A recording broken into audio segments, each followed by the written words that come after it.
So, hello everyone, and welcome to the first lecture of Nitto series. तो CGL mains के लिए हम लोगों ने निट्टो सीरीज़ स्टार्ट करी थी पिछले जो आपका एग्ज़ाम था उसमें भी, और ये निट्टो 2.0 है, यानी कि आपके सीजीएल 24 एग्ज़ाम के लिए। आई नो कि अभी तक सारी आपके शिफ्ट्स के एग्ज़ाम्स नहीं हुए हैं टीयर 1 के, और इसी वजह से काफ़ी लोगों की मतलब कमेंट्स और मैसेजेस आ रहे थे कि सर अभी रुक जाइए, हमारा एग्ज़ाम अभी तक नहीं हुआ है, ख़त्म हो जाने दीजिए। हाँ जी, गुड मॉर्निंग सभी को। तो इस तरह के काफ़ी सारे लोगों को मैसेजेस आ रहे थे कि सर हमारा भी ख़त्म नहीं हुआ एग्ज़ाम, हमारा भी ख़त्म हो जाएगा तो हम ज्वाइन करेंगे, तो अभी मत स्टार्ट करिए। तो अनाउंसमेंट तो खैर मैंने कर दी थी, और बाकी मोस्टली लोगों के तो हो ही चुके हैं। अब आई थिंक आज और 26 तक आपके चलने वाले हैं, तो कोई दिक्कत वाली बात नहीं है। ठीक है, रिकॉर्डेड तो लेक्चर आपको मिलेगा ही, तो आप बाद में भी इसको देख सकते हैं जिन लोगों का आगे एग्ज़ाम है। ठीक है, बाकी तो मैंने आपको बता दिया किस तरह से हम लोग इसमें चीज़ें करने वाले हैं, क्योंकि ये पहला लेक्चर है इसलिए थोड़ा बताना ज़रूरी है। मैं बता देता हूँ यहाँ पे। कोई हल्ला नहीं करे। कोई हल्ला वल्ला नहीं करेगा, सब शांति से रहेंगे, सबको मिलेगा, है ना। तो क्योंकि ये पहला लेक्चर है, वैसे तो मैंने जो अनाउंसमेंट वीडियो था उसमें सारी चीज़ें आपको एक्सप्लेन करी थी कि इसका पर्पज़ क्या है और सारी चीज़ें। तो देखिए, ये जो निट्टो सीरीज़ है इसमें हम करने क्या वाले हैं, तो ये यहाँ पे आप देख सकते हैं नॉलेज प्लस विजडम, यानी हम नॉलेज गेन करने वाले और विजडम गेन करने वाले हैं। अब जो भी स्टूडेंट्स टीयर 2 यानी सीजीएल मेंस के लिए प्रिपेयर कर रहे हैं, तो मैंने जीके के लिए आपको बोला था ज़्यादा कुछ आपको नया नहीं करना है। जो भी टीयर 1 के लिए मैंने आपको करवाई थी चीज़ें, आपने कुछ भी कर रखा है, आपने एसएससी जीके बैच 2.0 से कर रखा है, आपने एफआरबी फ्री रिवीजन बैच से कर रखा है, आपने पीवाईक्यू सीरीज से कर रखा है, आपने वन शॉट से कर रखा है, जिससे भी कर रखा है, जो भी आपके पास नोट्स हैं उनको आपने रिवाइज़ करना है मंडे से लेकर फ्राइडे तक। कुछ नया नहीं पढ़ना है आपको, मंडे से फ्राइडे सिर्फ वही बार बार रिवीजन करना है, कुछ अलग नहीं होता है। मैं फिर से बता दूँ कि भाई ये टीयर 1 था और टीयर 2 में चलो टीयर 2 के लिए अब नई चीज़ें करेंगे, ऐसा कुछ नहीं है। आप टीयर 2 का, अगर आपको ऐसा लग रहा है तो आपने टीयर 2 का पेपर नहीं देखा है कभी खोल के, ठीक है, तो वो आप देखिएगा, आपको पता चल जाएगा। और मुझे कोई शौक नहीं है, ठीक है, मैं भी बढ़िया आराम से बैच बनाता और मैं बोलता कि आज जब ये बैच ले लो, ये टीयर 2 के लिए बैच है। ठीक है, सिर्फ 2 दिन लेक्चर रहेंगे हमारे और वो निट्टो में रहेगा। इसमें क्या होगा, जो मुझे लगता है कि ये पोटेंशियल क्वेश्चन है, आ सकता है, वो मैं यहाँ पे रखूँगा, या फिर उसके थ्रू मैं आपका रिवीजन करवाने की कोशिश करूँगा। इन चीज़ों का आप अपने खुद से तो कर ही रहे हैं, बाकी मैं अपने साइड से भी आपको कराऊंगा रिवीजन, प्लस जो मुझे लगता है कि ये क्वेश्चन आ सकता है सीजीएल मेंस में, वो मैं रखूँगा। प्लस साथ ही साथ, अब मैं देखो कोई भगवान तो हो नहीं कि एग्जैक्टली वही क्वेश्चन आ जाएंगे, ठीक है, तो मैं अपने हिसाब से जितना भी मेरा नॉलेज है उसके हिसाब से कि ये पोटेंशियल क्वेश्चन है, प्रोबेबल क्वेश्चन है, आ सकता है एग्जाम में, तो वो रखेंगे, उससे नॉलेज गेन करेंगे। प्लस साथ ही साथ उन क्वेश्चन के थ्रू हम विजडम भी गेन करने की कोशिश करेंगे। विजडम से मेरा मतलब ये है कि उन क्वेश्चंस को कैसे सॉल्व करना है जो हमें नहीं आ रहे हैं, या फिर उन क्वेश्चंस को कैसे हम सॉल्व कर सकते हैं जिसमें हमें लग तो रहा है कि ये होगा नहीं होगा, यानी कि कैसे थोड़ा सा अपना माथा भिड़ा के कॉमन सेंस या फिर बाकी चीज़ों को यूज़ करके कैसे हम वहाँ पे क्वेश्चंस को सही कर सकते हैं, जिसको आप तुक्का बोल लो या फिर कुछ भी बोल लो। मैं निट्टो बोलता हूँ, निट्टो मतलब ninja technique to eliminate the options. तो ये निट्टो हम लोग यहाँ पे यही चीज़ सीखेंगे। तो ऐसा नहीं कि सिर्फ तुक्का सीख रहे हैं, मतलब नॉलेज भी गेन करेंगे, साथ ही साथ कैसे ऑप्शन एलिमिनेशन करना होता है, कैसे उन क्वेश्चंस को हम सॉल्व कर सकते हैं जो हमने नहीं पढ़े हैं, तो कैसे हम ऑप्शन एलिमिनेशन उसमें कर सकते हैं। उसके डिफरेंट टेक्निक्स होते हैं, डिफरेंट मेथड्स होते हैं, वो हम इस पूरी सीरीज़ के दौरान सीखेंगे।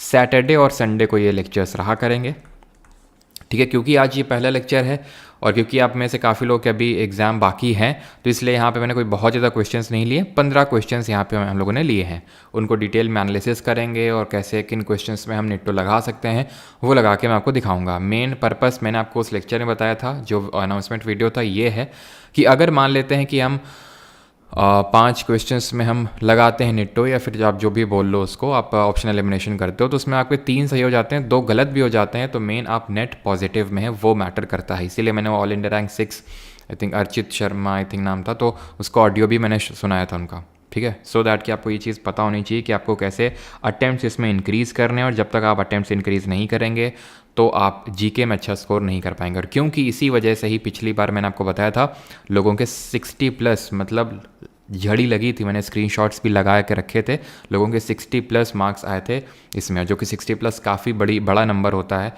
When it comes to GK in CGL tier 2। तो वो तभी पॉसिबल हो पाता है जब आप नॉलेज भी, विजडम भी, सारी चीज़ें अप्लाई करते हैं। लेकिन ऐसा नहीं कि एक दिन सीख लिया बस हो गया, उसको बार बार आपने अप्लाई करना होगा।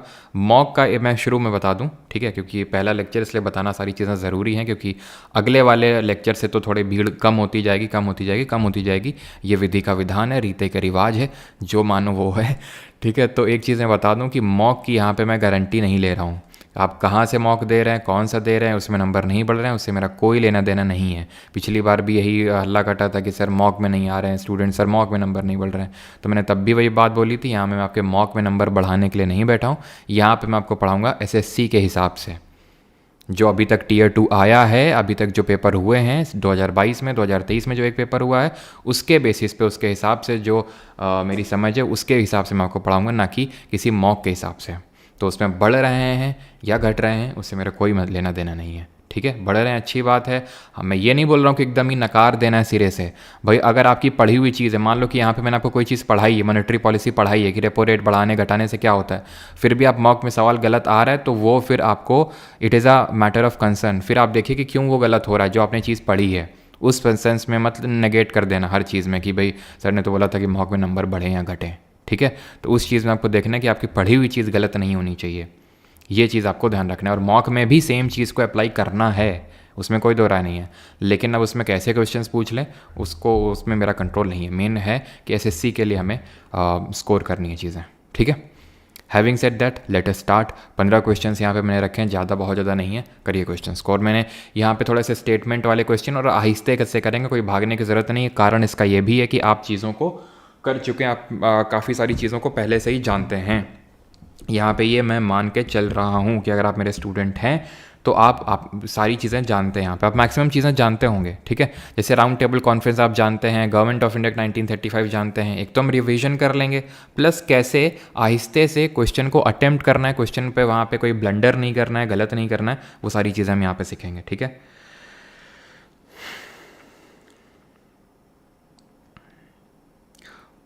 चलो, और जिनको डिटेल में कि सर ये करें वो करें, तो मैंने अनाउंसमेंट वीडियो डाला था, प्लीज़ उसको देख लीजिए। अब यहाँ पे बहुत ज़्यादा टाइम वेस्ट नहीं करूँगा, आप 15 क्वेश्चन से फोकस रखेंगे। अगर कुछ डाउट होगा आपका, मतलब अदर दैन क्वेश्चन रिलेट, तो वो आप लास्ट में पूछेंगे। क्वेश्चन वाला आप डाउट पूछेगा जब मैं आपसे बोलूँगा। तो चलिए इसको अटैम्प्ट करते हैं, ठीक है। आहिस्ते से अटैम्प्ट करिए इसको ढंग से। Third round table conference met in London in November 1932 without the participation of the Congress. सही स्टेटमेंट है। क्यों ऐसा हम बोल सकते हैं? देखो, जब भी स्टेटमेंट वाला सवाल आए मतलब दिल खुश हो जाना चाहिए, क्योंकि इस तरह के सवालों में ऑप्शन एलिमिनेशन का स्कोप बढ़ जाता है, क्वेश्चन सही करने के चांसेस बढ़ जाते हैं। अब सीधे मैं आपसे पूछ लो कि थर्ड राउंड टेबल कॉन्फ्रेंस कब हुई थी और 4 ऑप्शन रख दूं, ये तो सवाल मान लेते, ये तो सवाल आसान है, ठीक है। लेकिन अगर मान लो जिसे नहीं पता, तो क्या ऑप्शन एलिमिनेशन यहाँ पे करोगे तुम? कोई स्कोप नहीं है। लेकिन यहाँ पे क्या है, अगर एक स्टेटमेंट भी तुमने एलिमिनेट कर ले गए, जैसे कि अगर मैं थर्ड स्टेटमेंट को देखूँ तो government of India 1935 did not favour the idea of provincial autonomy. जबकि हम ये चीख चीख के बार बार इस चीज़ को पढ़ते हैं कि जो ये हिंदी में लिखा हुआ है, हिंदी में थर्ड और fourth statement I think same है, लेकिन यहाँ इससे थर्ड स्टेटमेंट इससे देख लेना इंग्लिश वाले से, ठीक है। तो यहाँ पे अगर हम बात करें, जो भारत सरकार अधिनियम आया था, गवर्नमेंट ऑफ इंडिया एक्ट 1919, जरा कमेंट में पहले तो ये बताइए, जो भारत सरकार अधिनियम था 1919 का, इसको हम और किस नाम से जानते थे? तो इसने क्या किया था, इसने प्रोविंसेस में डायरकी लाया था, प्रोविंसेस में डायरकी लाया था, प्रांतों में ये द्वैध शासन लेके आया था। डायरकी का मतलब क्या होता है? डायरकी का मतलब देखो, जैसे आज हम पढ़ते हैं 7th शेड्यूल है जो कॉन्स्टिट्यूशन में, 7वीं अनुसूची, उसमें यूनियन लिस्ट है, स्टेट लिस्ट है, कॉन्करेंट लिस्ट है। यूनियन लिस्ट के सब्जेक्ट में पार्लियामेंट लॉ बना सकता है, स्टेट लिस्ट के सब्जेक्ट में स्टेट का लेजिस्लेचर लॉ बना सकता है, कॉन्करेंट यानी समवर्ती सूची में दोनों ही बना सकते हैं, लेकिन अगर पार्लियामेंट ने बना दिया तो उसका प्रिवेल करेगा, ये हमें पता है। ऐसे ही उस समय होते थे, एक तो सेंट्रल सब्जेक्ट होते थे जिसपे सेंटर का लेजिस्लेचर लॉ बना सकता है, और एक प्रोविंशियल सब्जेक्ट होते थे। प्रोविंसेस में डायरकी लाने का मतलब ये है कि प्रोविंशियल सब्जेक्ट को भी 2 कैटेगरी में बांट दिया गया, रिजर्व्ड और ट्रांसफर्ड। इसका मतलब यही होता है डायरकी, ठीक है, द्वैध शासन। तो हमने ये पढ़ा था। फिर हमने ये चीज़ पढ़ा था कि ये जो है सेंटर में बाई कैमरल लेजिस्लेचर लाया था, द्विसदनीय विधानमंडल लाया था, बाई कैमरल लेजिस्लेचर। फिर हमने ये चीज़ पढ़ी थी कि इन्हीं सेम चीज़ों को गवर्नमेंट ऑफ इंडिया एक्ट 1935 में, भारत सरकार अधिनियम 1935 में एकदम रिवर्स कर दिया गया था। कैसे? प्रोविंसेस को ऑटोनॉमी दे दी गई थी। स्वायत्तता दे दी गई थी। यहाँ से डायरकी को एबॉलिश करके, डायरकी को यहाँ पे एबॉलिश कर दिया गया था, ख़त्म कर दिया गया था पूरी तरह से, और इनको ऑटोनॉमी दे दी गई, स्वायत्तता। और जो सेंटर है उसमें डायरकी को इंसर्ट कर दिया। डायरकी को कहाँ पे ले आए? सेंटर में ले आए, यानी कि जो GOI 1919 ने किया उसको एकदम रिवर्स कर दिया इसने।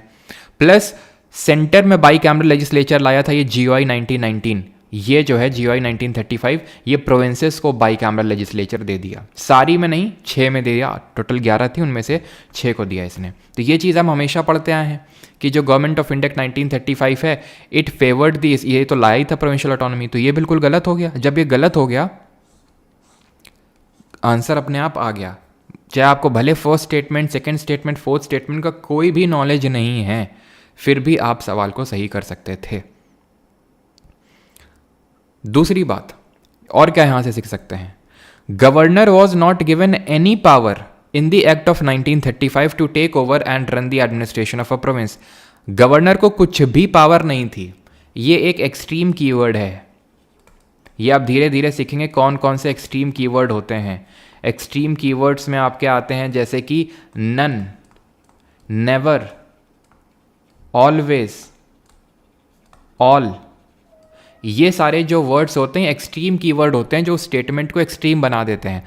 अगर एक भी पावर दे दी गई होगी, इसके पीछे का मतलब लॉजिक क्या है कि क्यों एक्सट्रीम कीवर्ड वाले स्टेटमेंट गलत होते हैं जनरली, हमेशा नहीं। क्योंकि अब ये ऐसे अगर मैं बोल दूं यहाँ एनी, नन, नेवर, अगर मैं ये स्टेटमेंट फेंक के मार दूं कि भाई हमेशा गलत होते हैं, तो फिर ऐसा थोड़ी ना होगा कि बस ये तुमको ये देखना एनी, नन है, बस तूने गलत मार दिया। नहीं, थोड़ा दिमाग भी लगाना है।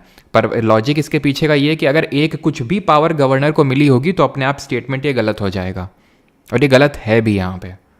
इस चीज़ को ध्यान में रखना है, ठीक है। तो ये 2-3 चीज़ें आपने यहाँ से सीखी कि किस तरह से जब भी स्टेटमेंट वाला होता है तो आपको एकदम क्या बोलते हैं उसको, एकदम सबसे कमज़ोर कड़ी पकड़नी है उसकी, कि कौन सा गलत होगा ही होगा, कौन सा सही होगा ही होगा। डाउट वाले मत जाओ कि यार ये हो, पता नहीं यार ये पढ़ा तो लग रहा है, उसको छोड़ दो, आगे बढ़ो। कोई ऐसा तुम्हें स्टेटमेंट मिलेगा जो या तो एकदम गलत होगा या तो एकदम सही होगा पक्का, उसके बेसिस पे ऑप्शन एलिमिनेशन करो, ठीक है।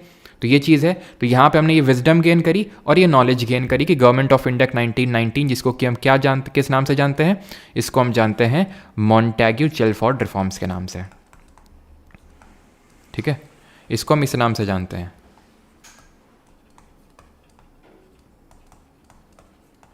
ठीक। और इसमें क्या आया था? डायरकी कहाँ पे लाई गई थी, बाइकैमरल लेजिस्लेचर कहाँ पे लाया गया था, ये चीज़ आपको पता होनी चाहिए। क्लियर इतनी चीज़। और गवर्नमेंट ऑफ इंडिया 1935 की अगर बात आई ही है तो यहाँ पे एक चीज़ और ध्यान रखना कि जो ऑल इंडिया फेडरेशन है वो सेटअप करने की बात इसने कही थी कि एक ऑल इंडिया फेडरेशन, पूरा संघवाद इस तरह से बनाएंगे, लेकिन ये कभी एग्जिस्टेंस में आ नहीं पाया था क्योंकि प्रोविंसेस जो हैं वो लोग कभी इसमें एग्री नहीं करी थी, इसलिए कभी नहीं आ पाया था ये। और गवर्नमेंट ऑफ इंडिया 1935 के रिगार्डिंग हम पॉलिटी में पढ़ते हैं कि जो हमारा स्ट्रक्चरल पार्ट है कॉन्स्टिट्यूशन का, संविधान का जो संरचनात्मक भाग है, स्ट्रक्चरल पार्ट है, वो हमने यहीं से बोरो किया है। मोस्टली मेजॉरिटी पार्ट जो हमारे कॉन्स्टिट्यूशन का वो गवर्नमेंट ऑफ इंडिया 1935 से ही निकल के आया है, ठीक है। आगे बढ़ते हैं। Deficiency of which of the following vitamin causes excessive bleeding from wounds. तो निम्नलिखित में से किस विटामिन की कमी से घावों से अत्यधिक रक्तस्राव होता है? चलो, एलिमिनेशन से CDS2 निकल गया। हाँ, CDS2 का रिजल्ट आ चुका है और आप में से काफ़ी लोगों के मैसेजेस धड़ाधड़ आ रहे हैं कि हमने क्लियर कर लिया, बढ़िया बात है। चलिए, तो वाइटामिन्स की यहाँ पे डिस्कशन करते हैं। तो वाइटामिन्स को सबसे पहले नेमिंग किसने करी थी? हाँ, वाइटामिन्स की नेमिंग किसने करी थी, नामकरण किसने किया था और कब किया था? वाइटामिन्स की अगर हम बात करते हैं तो इनको हम 2 कैटेगरी में, ये सारी चीज़ें आपको पता हैं तो हम रिवीजन भी कर रहे हैं यहाँ पे साथ साथ, ठीक है, कि वाटर सोल्यूबल वाइटामिन्स होते हैं और फैट सोल्यूबल वाइटामिन्स होते हैं, पानी में घुलनशील और वसा में घुलनशील। जो पानी में घुल जाते हैं वो होते हैं BC, your favourite word which you use with your friends, ठीक है। फैट सोल्यूबल की अगर बात करें तो कीड़ा, KEDA, ये है आपका फैट सोल्यूबल वाइटामिन्स। नेमिंग करी थी 1912, 1912 में ही। कुछ और भी हुआ था हिस्ट्री में, क्या हिस्ट्री में कुछ हम लोग पढ़ते हैं 1912 में कुछ हुआ था, तो कैश्मीर फंक ने नेमिंग करी थी। तो 1912 में ही कैपिटल शिफ्ट हुई थी फ्रॉम कैलकाटा टू दिल्ली। 1911 में अनाउंसमेंट हुआ था तीसरे दिल्ली दरबार में, जो कि किंग जॉर्ज 5 के कोरोनेशन के लिए ऑर्गेनाइज किया गया था बाय हार्डिंगे द सेकंड, है ना, आपको पता है इसलिए मैं बता रहा हूँ, और आगे देखेंगे भी जब इस तरह का सवाल आएगा। तो और वहाँ पे अनाउंसमेंट हुई थी 1911 में और 1912 में शिफ्ट हो गई थी। अब यहाँ पे वाइटामिन पे आते हैं, तो ये चीज़ क्लियर है।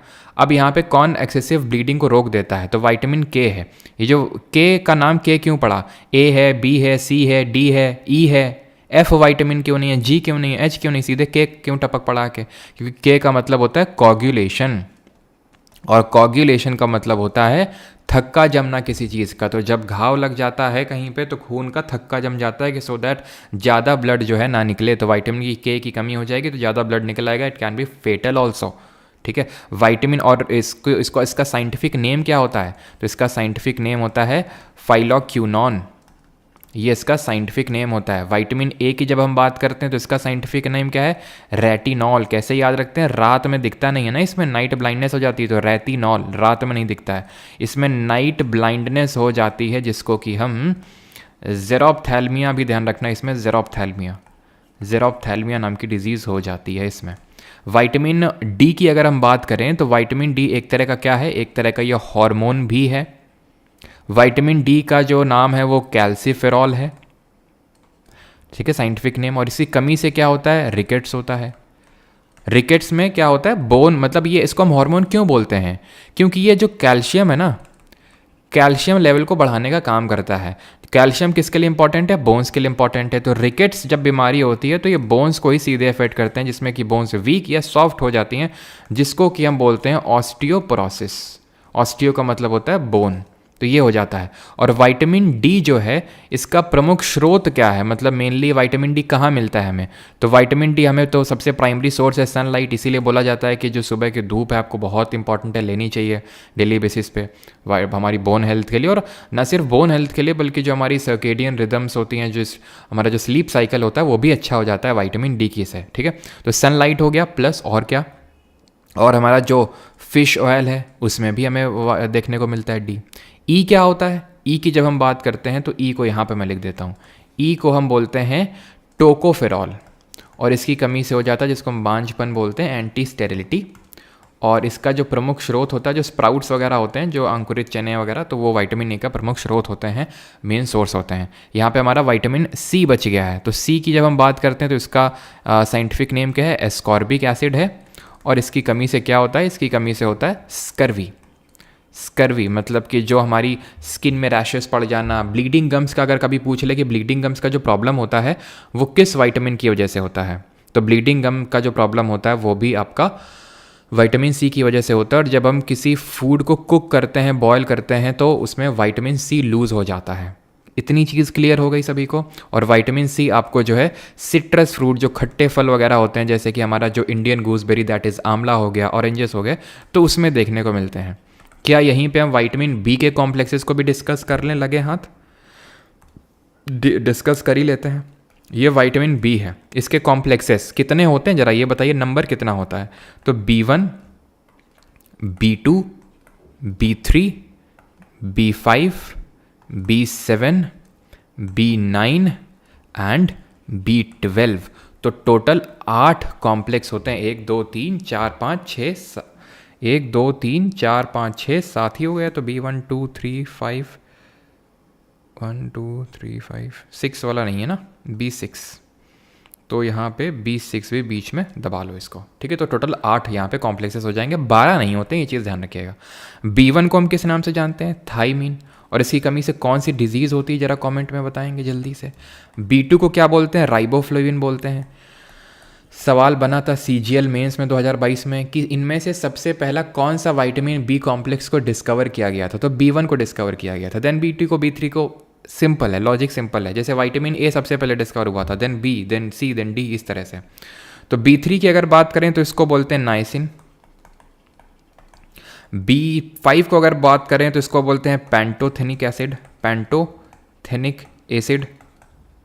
B6 की अगर बात करें तो इसको बोलते हैं पेरिडॉक्सिन।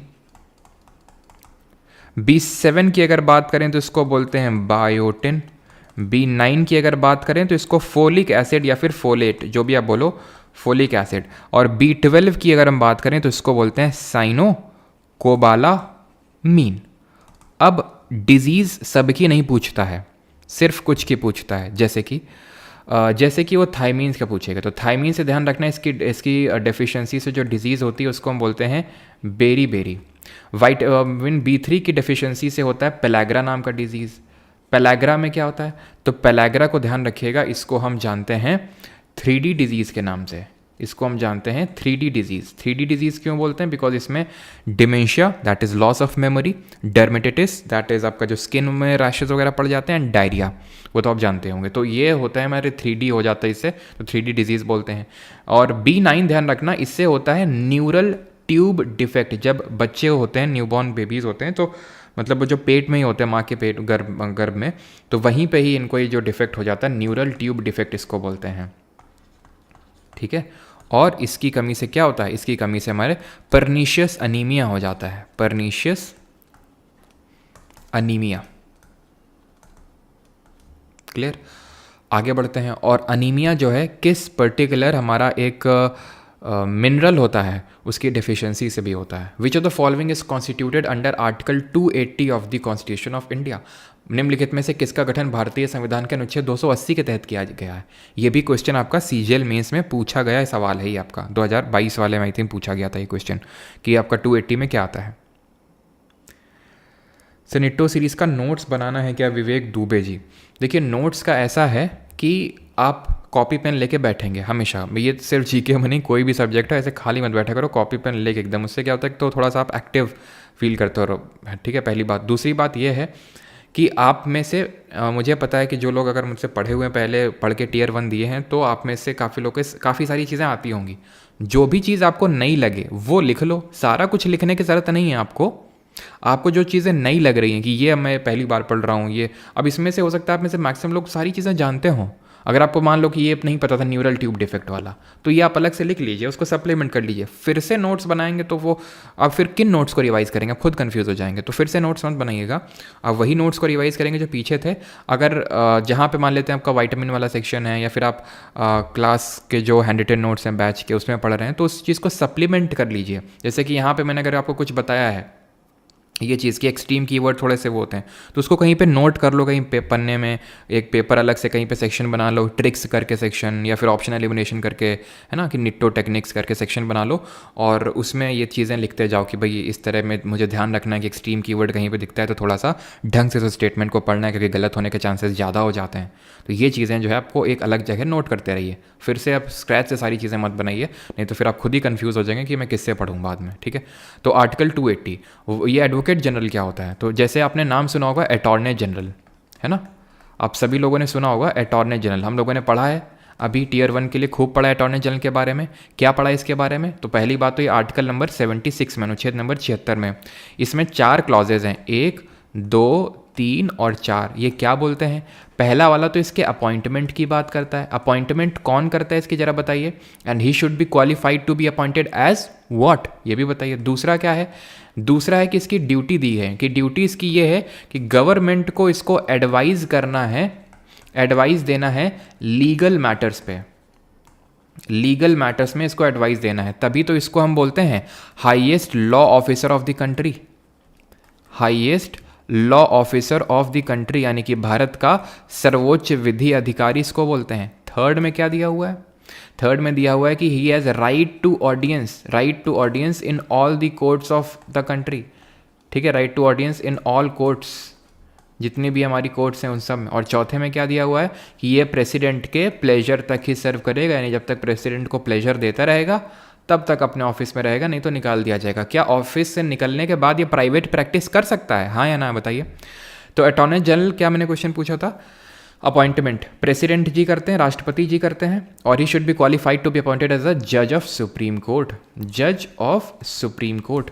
और अटॉर्नी जनरल पहले कौन थे हमारे, ये थे MC सेतलवाद, जो पहले लॉ कमीशन के चेयरमैन थे पोस्ट इंडिपेंडेंस। वैसे तो मैकोले था, थॉमस बेबिंगटन मैकोले था पहले लॉ कमीशन का चेयरमैन, लेकिन पोस्ट इंडिपेंडेंस MC सेतलवाद थे। और अभी कौन है, R वेंकटरमणी। और एक चीज़ कि काफ़ी लोग आप में से सुपर चैट करते रहते हैं बीच बीच में, तो मैं हर टाइम तो कमेंट सेक्शन देखता नहीं हूँ, तो कई बार आप कुछ इंपॉर्टेंट क्वेश्चन पूछना चाहते हैं, है ना, पैसे भेज के, सुपर चैट करके, और वो मैं नहीं देख पाता हूँ तो आपका आंसर भी नहीं हो पाता और आपके पैसे भी चले जाते हैं। तो प्लीज़ एक चीज़ ध्यान रखेंगे, जिसको भी इस तरह से करना हो पहले तो सुपर चैट करने की कोई ज़रूरत नहीं है। पहले तो आप, जब मैं बोलता हूँ कि भाई आप किसी कोई डाउट है, उस टाइम या तो पूछ लिए आप, या तो लास्ट में पूछ लिए, और फिर भी अगर नहीं, अब मतलब अगर मैं कर पा रहा हूँ कि बहुत सारे रश रहता है कमेंट्स का, तो लास्ट में ये चीज़ किया करो, ठीक है, ये इसलिए मैं बता रहा हूँ, ठीक है। तो ये अटॉर्नी जनरल होता है। तो ये होता है सेंटर का क्या वकील होता है, ये सेंट्रल गवर्नमेंट का। ऐसे स्टेट गवर्नमेंट का जो वकील होता है वो एडवोकेट जनरल होता है। He is the highest law officer of state. ठीक, कितनी चीज़ ये किस आर्टिकल में है, ये 165 में है। हमें बस 89 ऐड कर देना होता है पार्ट 5 वाले आर्टिकल्स में, और हमें पार्ट 6 का सिमिलर आर्टिकल मिल जाता है। ये जो अटॉर्नी जनरल होते हैं, इनको असिस्ट करने का काम करते हैं सॉलिसिटर जनरल। ये कॉन्स्टिट्यूशनल नहीं होते हैं। जैसे कि ये तो कॉन्स्टिट्यूशनल क्या होते हैं, कॉन्स्टिट्यूशनल बॉडी कौन सी होती हैं, जो कॉन्स्टिट्यूशन में मेंशन्ड है, आर्टिकल है उनका कोई। सॉलिसिटर जनरल कहीं पे भी मेंशन नहीं है। सेंट्रल विजिलेंस कमीशन की थोड़ी सी डिस्कशन कर लेते हैं, सीवीसी क्या है। तो सीवीसी की अगर हम बात करें तो इसको इस्टेब्लिश किया गया था 1964 में, 1964 में इस्टेब्लिश किया गया था। किस कमेटी के रिकमेंडेशन पे इस्टेब्लिश किया गया था, तो सांता नाम कमेटी के रिकमेंडेशन पे इसको इस्टेब्लिश किया गया था। लेकिन ये कॉन्स्टिट्यूशन में कहीं पे भी मेंशन नहीं है, यानी कि ये एक नॉन कॉन्स्टिट्यूशनल बॉडी है। देखो बॉडीज़ जो हैं, जो हमारी पॉलिटिकल बॉडीज़ होती हैं, वो 3 तरह की होती हैं। या तो वो कॉन्स्टिट्यूशनल होगी, ठीक, या तो वो स्टैट्यूटरी होगी, या वो एग्जीक्यूटिव होगी, जिसको कि हम नॉन स्टैट्यूटरी बोल देते हैं, या फिर एक्स्ट्रा कॉन्स्टिट्यूशनल भी बोल देते हैं कई बार, स्टैट्यूटरी, ठीक है। डिफरेंस क्या होता है इनमें, तो कॉन्स्टिट्यूशनल है तो कोई ना कोई आर्टिकल होगा, कोई ना कोई अनुच्छेद होगा उनसे एसोसिएटेड। स्टैट्यूटरी है, इसका मतलब ये होता है कि उनको किसी एक अधिनियम, एक एक्ट के थ्रू बनाया गया है। एग्जीक्यूटिव और नॉन स्टैट्यूटरी का मतलब ये होता है ना तो आर्टिकल है उनका कोई कॉन्स्टिट्यूशन मेंशन्ड है, ना किसी एक्ट के थ्रू बनी है, बल्कि सरकार ने एग्जीक्यूटिव रेजोल्यूशन के थ्रू उसको बना दिया। जैसे सीवीसी जो बना था, ये कोई एक्ट नहीं आया था पार्लियामेंट में, लेकिन साल 2003 में 2003 में एक एक्ट लाया गया, सीवीसी एक्ट, और तब इसको जो है एक्ट से बनाया गया। तो यानी 2003 में ये एक स्टैट्यूटरी बॉडी बनी थी, पहले नहीं थी। जैसे कि अगर मैं सीबीआई की बात कर लूँ, सेंट्रल ब्यूरो ऑफ इन्वेस्टिगेशन की, तो ये आपकी एक ना तो कॉन्स्टिट्यूशनल है ना तो स्टैट्यूटरी है, ये है आपकी एक एग्जीक्यूटिव बॉडी। ये स्टैब्लिश होती है, बनती है 1963 में, अगेन सांता नाम कमेटी, ध्यान रखिएगा इसमें भी। और ये जो है अपनी पावर्स को किससे डिराइव करता है, अगर कभी पूछ ले तो एक एक्ट है जिसको बोलते हैं Delhi special police establishment act 1946 का, 1946 का। इस एक्ट से ये बना नहीं है, अपनी पावर्स को डिराइव करता है। बना होता है इस एक्ट से तो हम बोल देते हैं कि स्टैट्यूटरी है। और ये जो सीबीआई है, ये किस डिपार्टमेंट के अंडर में आता है, तो department of personal and training. उतना इंपॉर्टेंट ये फैक्ट नहीं है, बट फिर भी क्योंकि हम देख रहे हैं तो ये भी मैंने सोचा आपको बता ही देते हैं। Department of personal and training. Director अभी कौन है इसके सीबीआई के, किसी को पता है? Who is the current director of CBI? तो ये अभी हैं प्रवीण सूद, करंट में डायरेक्टर हैं ये। क्लियर? फिर बाकी ऑप्शंस में क्या लिखे हुए हैं? फाइनेंस कमीशन इसका सही आंसर हो जाएगा, option number C. Finance commission की अगर हम बात करें तो इसमें 5 मेंबर होते हैं, 1+4, एक चेयरमैन होगा और 4 अदर मेंबर्स होंगे, ठीक है। और जो चेयरमैन होता है, ही should be a person having knowledge in public affairs. Public affairs में इसकी नॉलेज होनी चाहिए। क्या इनको रीअपॉइंट किया जा सकता है, इनके चेयरमैन या फिर मेंबर्स को? Yes, they are eligible for reappointment, eligible for reappointment. जैसे कि अगर हम बात करें यूपीएससी के मेंबर और चेयरमैन, उनको उस पोजीशन पे फिर से रीअपॉइंट नहीं किया जा सकता है, बट इनको किया जा सकता है। फाइनेंस कमीशन की ड्यूटीज़ अगर पूछ ले तो ध्यान रखना, ये आर्टिकल जो 281 है, ये तो 280 है, 280 फाइनेंस कमीशन के बारे में बताता है। लेकिन अगर आपसे 281 पूछ ले ना, 281, या फिर पूछ ले ड्यूटीज़ किस में दी हुई हैं, तो वो 281 में दी हुई हैं। फाइनेंस कमीशन अपनी रिपोर्ट किसको देता है, तो अपनी रिपोर्ट ये सबमिट करता है, अपनी रिपोर्ट ये सबमिट करता है किसको? प्रेसिडेंट को, राष्ट्रपति को, जो टेबल करता है इसको पार्लियामेंट में। ठीक है, या फिर अपना जो रिकमेंडेशन है वो प्रेसिडेंट को देता है, और अगर आपसे पूछ ले क्या ये रिकमेंडेशन बाइंडिंग होती है प्रेसिडेंट पे, तो आंसर इज नो। यानी कि जो फाइनेंस कमीशन अपनी या फिर कोई भी कभी भी रिकमेंडेशन देता है ना प्रेसिडेंट को, वो बाइंडिंग नहीं होती है, एक्सेप्ट वन केस। वो क्या है? वो ये है कि अगर काउंसिल ऑफ मिनिस्टर जो मंत्री परिषद है, ये अगर राष्ट्रपति को सलाह देता है, प्रेसिडेंट को एडवाइस देता है, तो पहले केस में तो ये बाइंडिंग नहीं होगी, लेकिन दोबारा काउंसिल ऑफ मिनिस्टर जो एडवाइस भेजेगा वो बाइंडिंग होती है प्रेसिडेंट पे। 42nd अमेंडमेंट जो इंदिरा गांधी के टाइम पे हुआ था, इन्होंने ये बोल दिया था कि जो भी हम एडवाइस देंगे प्रेसिडेंट को, वो उसको माननी पड़ेगी। जैसे प्रेसिडेंट को हम बोलेंगे इमरजेंसी लगाओ, तो उसको लगानी पड़ेगी। याद है ना आपको, इन्हीं के टाइम पे तो इमरजेंसी लगी थी 1975 में। फखरुद्दीन अली अहमद उस समय राष्ट्रपति थे। एक एक स्टेट, एक जो मैं बोलता हूँ उसको ध्यान से सुना करो, कहाँ से क्वेश्चन बन जाए कुछ पता नहीं है। और मैं भी बहुत ही सिलेक्टिवली वर्ड्स बोलता हूँ कि सो दैट कि क्वेश्चन बन सकता है वहाँ से, ठीक है। तो फखरुद्दीन अली अहमद उस समय थे, तो जो प्रेसिडेंट, ये भी क्वेश्चन पूछ चुका है। तो हुआ क्या था कि फिर 44th अमेंडमेंट हुआ 1978 में। उसने बोला कि नहीं, प्रेसिडेंट लौटा सकता है, लेकिन दोबारा जो एडवाइस आएगी फिर से वो नहीं लौटा सकता है। इतनी चीज़ क्लियर, ठीक है। बाकी दो कमीशन लिखे हुए, एक कमीशन और लिखा हुआ है, नेशनल कमीशन फॉर विमेन, इसको भी डिस्कस कर लेते हैं। तो जो NCW है, that is national commission for women है, ये कब बना था आपका? तो नेशनल कमीशन फॉर विमेन बना था 1992 में, 1992 में, लेकिन एक्ट आया था 1990 में। तो अगर एक्ट आया था तो मुझे बता दो ये किस तरह की बॉडी है और इसकी चेयरमैन कौन है। ऐसे ही हमारा NHRC है, that is national human rights commission है। NHRC की अगर हम बात करें तो NHRC आपका बना था 1993 के एक्ट के थ्रू, और 1993 में ही बना था, और एक्ट भी 1993 में आया था। क्योंकि दोनों का ही एक्ट के थ्रू बने हैं, तो दोनों ही किस तरह की होंगी? स्टैट्यूटरी बॉडी होंगी। चेयरमैन अभी इसके भरत लाल हैं, और NCW की रेखा शर्मा जी हैं, ठीक है। इतनी चीज़। और यहाँ पे एक चीज़ और ध्यान रखिएगा, जैसे फाइनेंस कमीशन की अगर हम चर्चा कर रहे हैं, तो पहले फाइनेंस कमीशन के चेयरमैन कौन थे और करंट में कौन है। करंट से मेरा मतलब है 16th फाइनेंस कमीशन के चेयरमैन। तो पहले के आपको ध्यान रखना है KC नियोगी, और जो 16th फाइनेंस कमीशन है उसके अरविंद पनगड़िया। आपके लिए एक होमवर्क है, एंड दैट इज़ कि ये जो 16th फाइनेंस कमीशन है, जो अपनी वर्किंग कब से स्टार्ट करेगा? 2026 अप्रैल से स्टार्ट करेगा अपनी वर्किंग को, क्योंकि तब तक 15th फाइनेंस कमीशन जिसके चेयरमैन NK सिंह थे, उनकी रिकमेंडेशन काम करती रहेंगी तब तक, ठीक है। तो ये आपको देखना है कि कौन कौन इसके मेंबर हैं, ठीक है। तो ये 16th फाइनेंस कमीशन की अगर बात करें, आगे बढ़ें, तो ये नीति आयोग के पूर्व चेयरमैन भी थे। आपको आई थिंक आप सभी को पता होगा, नीति आयोग के पूर्व चेयरमैन थे अरविंद पनगड़िया। Clear sir? इसका टाइम पीरियड इसका 5 साल का होता है। फाइनेंस कमीशन का जो टाइम पीरियड होता है वो 5 साल का होता है। हाँ बिल्कुल सही है, वो आपका काम है देखना, ठीक है। मैं बता देता हूँ चलो एक बार यहाँ पे, क्योंकि स्पेस नहीं है, इससे मैं लिख नहीं रहा हूँ, ठीक है। अच्छा ठीक है, तो यहाँ पे मैं बता देता हूँ, अरविंद पनगड़िया चेयरमैन हैं आपके। इसमें एक जॉर्ज मैथ्यू करके थे, Annie George Mathew, Ajay Narayan Jha, Manoj Panda, Saumya Kanti Ghosh, और एक पांडे साहब करके थे। तो ध्यान रखना, अजय नारायण झा हो गए, मनोज पांडा हो गए, एनी मैथ्यू जॉर्ज हो गए, और सौम्या कांति घोष, और आपके पांडे जी एक थे। तो ये सारे नाम याद रखिएगा, पूछ सकता है आपसे कि इनमें से कौन मेंबर है कौन नहीं है, ऐसे करके, ठीक है।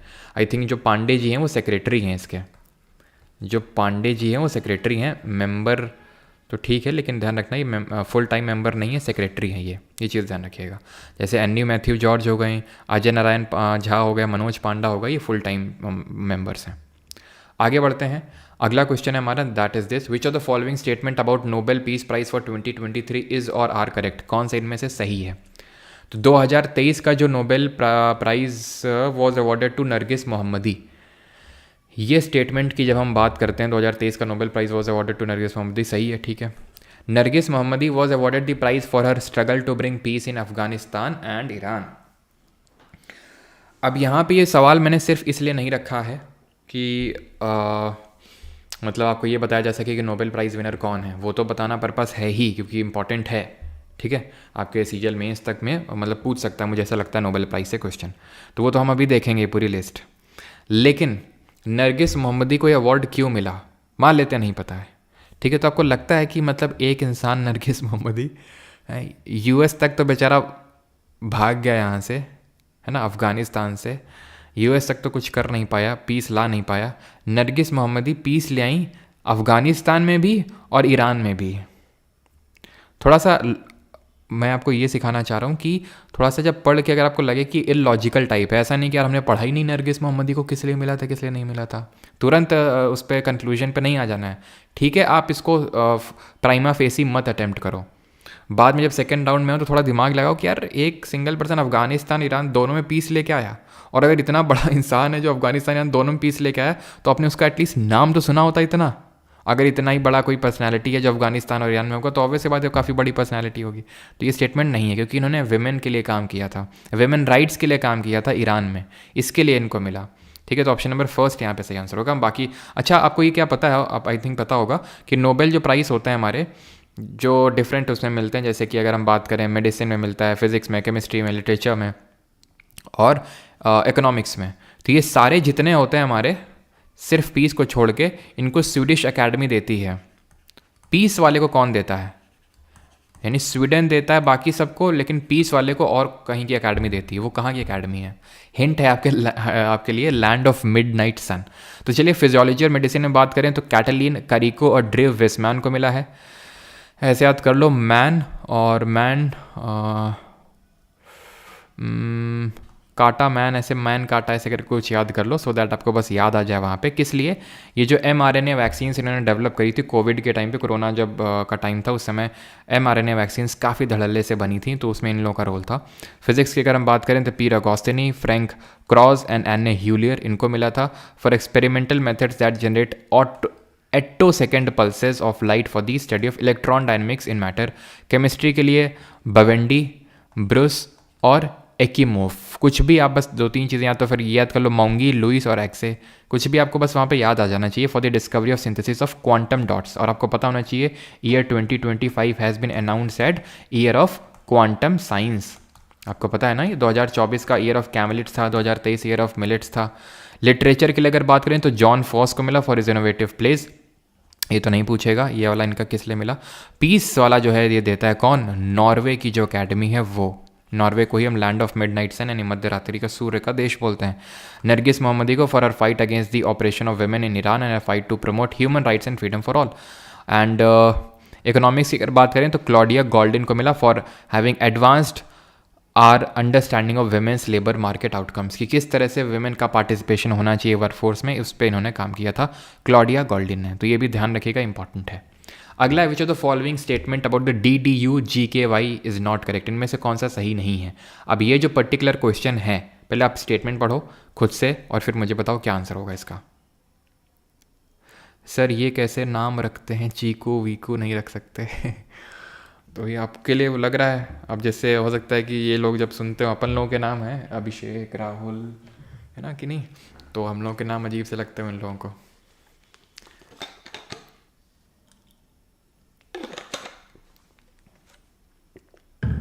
चलिए, तो ये जो क्वेश्चन है इसके थ्रू कोई नॉलेज इम्पार्ट करना मेरा पर्पस नहीं है, ठीक है, इसमें कोई हमें नॉलेज शेयर नहीं करनी है। तो फिर हमें ये समझ में आना चाहिए कि अगर ये मान लेते हैं एकदम आ गया, हमें कुछ नहीं पता DDU-GKY क्या है, तो हम कैसे अटेम्प्ट कर सकते हैं, थोड़ी क्या बुद्धि लगाई जा सकती है इसमें। पहली बात तो नॉट करेक्ट पूछा है, ब्लंडर नहीं करने, हमें ये ध्यान रखना है, ना सिर्फ जीके के लिए बाकी सब्जेक्ट्स में ध्यान रखना है।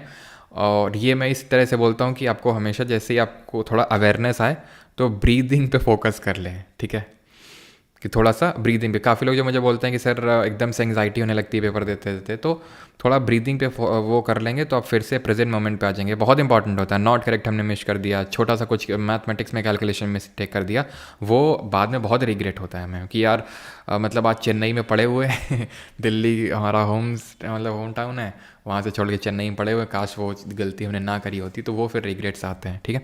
तो it is a skill training program, ठीक है, हमें नहीं पता है तो हम चारों ऑप्शन पढ़ेंगे तभी कंक्लूजन पे आएंगे कुछ। It is for rural youth from poor families, its objective is placement in wage employment, it relies entirely on skill training by government agencies.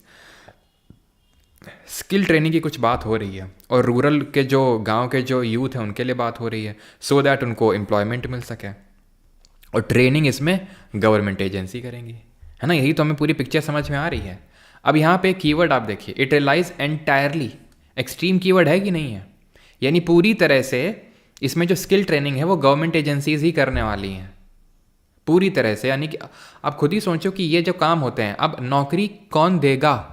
ये अगर किसी का स्किल डेवलपमेंट किया जा रहा है, गवर्नमेंट इस तरह के इनिशिएटिव्स लेती है, तो क्यों लेती है? कि सो दैट कि भाई हमारे गवर्नमेंट जॉब के भरोसे ही ना रहें, इनको कुछ स्किल डेवलप हो और प्राइवेट सेक्टर में भी जाएं। क्योंकि अभी क्या है, अभी ये स्ट्रक्चरल अनएम्प्लॉयमेंट, ये हम डिफरेंट टाइप्स ऑफ अनएम्प्लॉयमेंट पढ़ते हैं, तो उसमें एक टाइप ऑफ अनएम्प्लॉयमेंट पढ़ते हैं संरचनात्मक बेरोजगारी। इसमें क्या होता है कि इसमें स्किल गैप होता है कि जो स्किल डिमांडेड है मार्केट में और जो आपके पास है उसमें देयर इज़ अ गैप, उसको फिल करने के लिए। तो ऑब्वियस सी बात है, जो प्राइवेट है उसको पता है ना कि किस तरह की हमें नीड है, तो उसकी हेल्प लेगी ना गवर्नमेंट की, इनको सिखाओ वही वाली स्किल जो तुम्हें चाहिए है। तो ये है डी। यहाँ पे क्या कीवर्ड है? एंटायरली, पूरी तरह से, सिर्फ गवर्नमेंट एजेंसीज। तो ये एक कीवर्ड था, इस वजह से गलत है। विच of the following countries does not share boundary with Ukraine? तो अभी पीएम मोदी ने विजिट किया है ना। रेल फोर्स वन, आपने सुना होगा नाम, रेल फोर्स वन यूक्रेन की एक स्पेशल ट्रेन है, उसमें पीएम मोदी ने विजिट किया। और रशिया यूक्रेन तो न्यूज़ में रहते ही हैं, तो इनमें से कौन सी बॉर्डर नहीं करती है? तो ये हमारा यूक्रेन है। और एक क्वेश्चन का आप आंसर देंगे, रशिया और यूक्रेन को कौन सा स्ट्रेट है, कौन सा जल भूमध्य है जो अलग करता है? तो यहाँ पे अगर हम बात करें यूक्रेन की, तो कौन कौन से कंट्रीज़ बॉर्डर कर रहे हैं? तो यहाँ पे आप देखिए, यहाँ पे आपको एक स्टोरी सुनाता हूँ जिससे कि आप एक इन कंट्रीज़ को याद कर सकते हैं। मैं ये नहीं बोल रहा हूँ कि हाईली इंपॉर्टेंट है, बट फिर भी थोड़ा ध्यान रखिएगा, ठीक है? ऐसे याद करो स्टोरी को। एक भूखा रशियन पोलर बियर है, यानी कि हंगरी रशियन पोलर बियर है, ठीक है? पोलर बियर है, who is roaming in slow mode, who is roaming in slow mode. कहाँ पे? यूक्रेन में। स्लो मोड इन यूक्रेन, ऐसे करके याद कर लो। तो यूक्रेन की बॉर्डरिंग कंट्रीज हम इसके थ्रू याद रखेंगे। हंगरी से हंगरी हो जाएगी आपकी, रशियन से रशिया हो जाएगा, ठीक है? इमोशंस को कंट्रोल किया करो अपने। पोलर की अगर बात करें तो पोलर से क्या हो जाएगा? पोलैंड हो जाएगा। बियर से क्या हो जाएगा? तो बियर से, बी से यहाँ पे कोई सा तो देश होगा, बियर से बेलारूस होगा, ठीक है? बेलारूस। रोमिंग से रोमानिया हो जाएगा, ठीक है? और स्लो से स्लोवाकिया हो जाएगा, और मोड से हो जाएगा मोल्दोवा, ठीक? तो ये कंट्रीज बॉर्डर करती हैं। तो पोलैंड है, मोल्दोवा भी, रोमानिया भी, लिथुएनिया नहीं है। तो option number D will be the correct answer, ठीक है? और रशिया की ये बॉर्डरिंग कंट्रीज है, थोड़ा सा देख लेना, सारी तो आप रट नहीं सकते हो, लेकिन फिर भी थोड़ा देख लेना अगर ऑप्शन एलिमिनेशन में आ जाए। और एक चीज़ कि रशिया और यूक्रेन को कर्च स्ट्रेट अलग करते हैं, कर्च स्ट्रेट है, कर्च जलडमरूद। इंडिया और पाकिस्तान को कौन सा स्ट्रेट सेपरेट करता है, ज़रा बताइए? स्ट्रेट क्या होता है? स्ट्रेट वो एक नैरो वाटर बॉडी होता है जो दो बड़े वाटर बॉडीज़ को जोड़ने का काम और दो लैंड मासेस को अलग करने का काम करता है। तो यहाँ पे कौन से दो लैंड मासेस हैं जिनको अलग कर रहा है कर्च स्टेट? रशिया और यूक्रेन को। पाक स्टेट है, पाक जलडमरूमध्य, जो इंडिया और श्रीलंका दो लैंड मासेस को अलग करता है और बे ऑफ बंगाल को अरेबियन सी से जोड़ता है, ठीक? आगे बढ़ते हैं। और ये कैस्पियन सी ध्यान रखिएगा, जो कैस्पियन सी है ना, ये लैंड जो सी है आपको यहाँ पे देखने को मिल रहा है। कभी कभी पूछ लेता है कि इसकी बॉर्डरिंग कंट्रीज़ कौन कौन सी है, तो इसकी बॉर्डरिंग कंट्रीज़ को हम तारीख से याद करते हैं। तारीख, TARIK। तो के से हो जाएगा आपका ये कज़ाकिस्तान, ठीक? आई से हो जाएगा ईरान, आर से हो जाएगा देख सकते हैं रशिया, ए से हो जाएगा एज़रबाईजान। यहाँ पे आप देख पा रहे होंगे एज़रबाईजान कहाँ पे है, ये रहा आपका एज़रबाईजान, ठीक है? एज़रबाईजान ये बॉर्डर कर रहा है। और टी से हो जाएगा आपका तुर्कमेनिस्तान, तो ये रहा आपका तुर्कमेनिस्तान, ठीक? तुर्कमेनिस्तान, एज़रबाईजान, रशिया, ईरान और कज़ाकिस्तान ये बॉर्डर करते हैं कैस्पियन सी को। ये है आपका ब्लैक सी। तो ब्लैक सी में भी देखेंगे तो यहाँ पे टर्की है, ठीक है? जॉर्जिया है, यूक्रेन है, रशिया है। तो रशिया कैस्पियन सी को बॉर्डर कर रहा है, ब्लैक सी को ही बॉर्डर कर रहा है, ठीक है? रोमेनिया है और बुल्गारिया है। आगे बढ़ते हैं। अगला क्वेश्चन है इकोनॉमिक्स से। The question is consider the following statement regarding the instrument of monetary policy. तो जो मौद्रिक नीति के साधन हैं उनके संबंध में निम्नलिखित कथनों पर आपको विचार करना है। करिए विचार और आंसर दीजिए जल्दी से।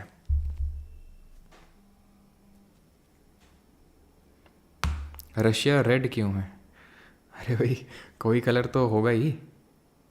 आप sir I want to clear my doubts, please मेरे को नंबर दे दो। नंबर तो देखो नहीं है कोई ऐसा डायरेक्ट। लेकिन आप यहीं पूछ सकते हो, आपका फेवरेट स्टूडेंट्स लोगों का एग्ज़ाम ख़त्म हो गया, अभी तो एक भी लिख रहा है, हम आफ्टर 20 लोगों के लिए, मतलब क्या लिख रहे हो भाई?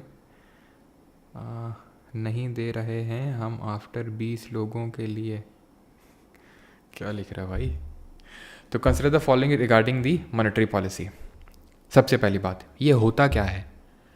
तो ये हमें पता है कि जब हमारी आरबीआई को, that is central bank of India को, अगर मनी सप्लाई को इंक्रीज़ या डिक्रीज़ करना है इकोनॉमी से, मार्केट से, तो एक मॉनेटरी पॉलिसी कमेटी बैठती है, MPC।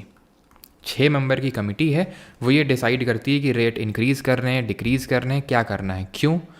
वो ये देखती है जैसे मार्केट में डिमांड जनरेट करनी है, कम करनी है। जैसे अब फेस्टिव सीज़न आने वाला है, 1 महीने बाद फेस्टिव सीज़न आने वाला है आपका, 1 महीने भी पूरा बाकी नहीं है, फिर 1 ही महीना रफली मान लो festive season, Navratri, then Dussehra, Diwali, सब आने वाला है एकदम। तो उस केस में हमारी गवर्नमेंट या फिर आरबीआई क्या चाहती है कि वो ज़्यादा से ज़्यादा इकोनॉमी में पैसा सर्कुलेट हो, ज़्यादा से ज़्यादा लोग खर्च करें, डिमांड बढ़े। तो अगर ये चाहती है तो वो कैसे करेगी? तो उसके लिए कुछ टूल्स का यूज़ करती है। उन टूल्स को हम 2 कैटेगरी में डिवाइड करते हैं। उन टूल्स को, एक को हम बोलते हैं क्वांटिटेटिव टूल्स, क्वांटिटेटिव, और दूसरे को बोलते हैं क्वालिटेटिव टूल्स, क्वालिटेटिव टूल्स। जो क्वांटिटेटिव टूल्स होते हैं, इसमें जैसे आते हैं हमारे open market operations. Open market operation जरा बताओ कितने प्रकार के होते हैं? या फिर तुम ये छोड़ दो, अभी ये तो बता दो, चलो ठीक है, ओपन मार्केट ऑपरेशन कितने प्रकार के होते हैं, लेकिन इसको ऑर्डर में थोड़ा सा देखते हैं। CRR, कैश रिजर्व रेशियो, यानी कि नकद आरक्षित अनुपात।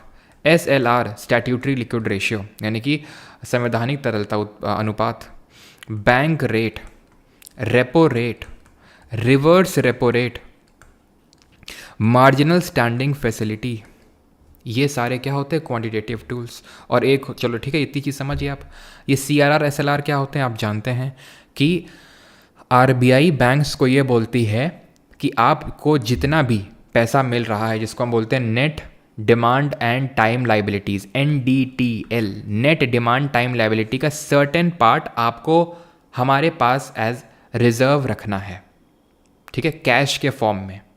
SLR क्या है कि आपको कुछ पार्ट जो भी आपका NDTL का है वो हमारे पास रखना है, not in the form of cash, but आप उसको गवर्नमेंट सिक्योरिटी, गोल्ड, इन इसके फॉर्म में रख सकते हो, जिसमें आपको इंटरेस्ट रेट कुछ ना कुछ तो मिलेगा ही। इसमें आपको कोई ब्याज नहीं मिलेगा, इसमें ब्याज मिलेगा।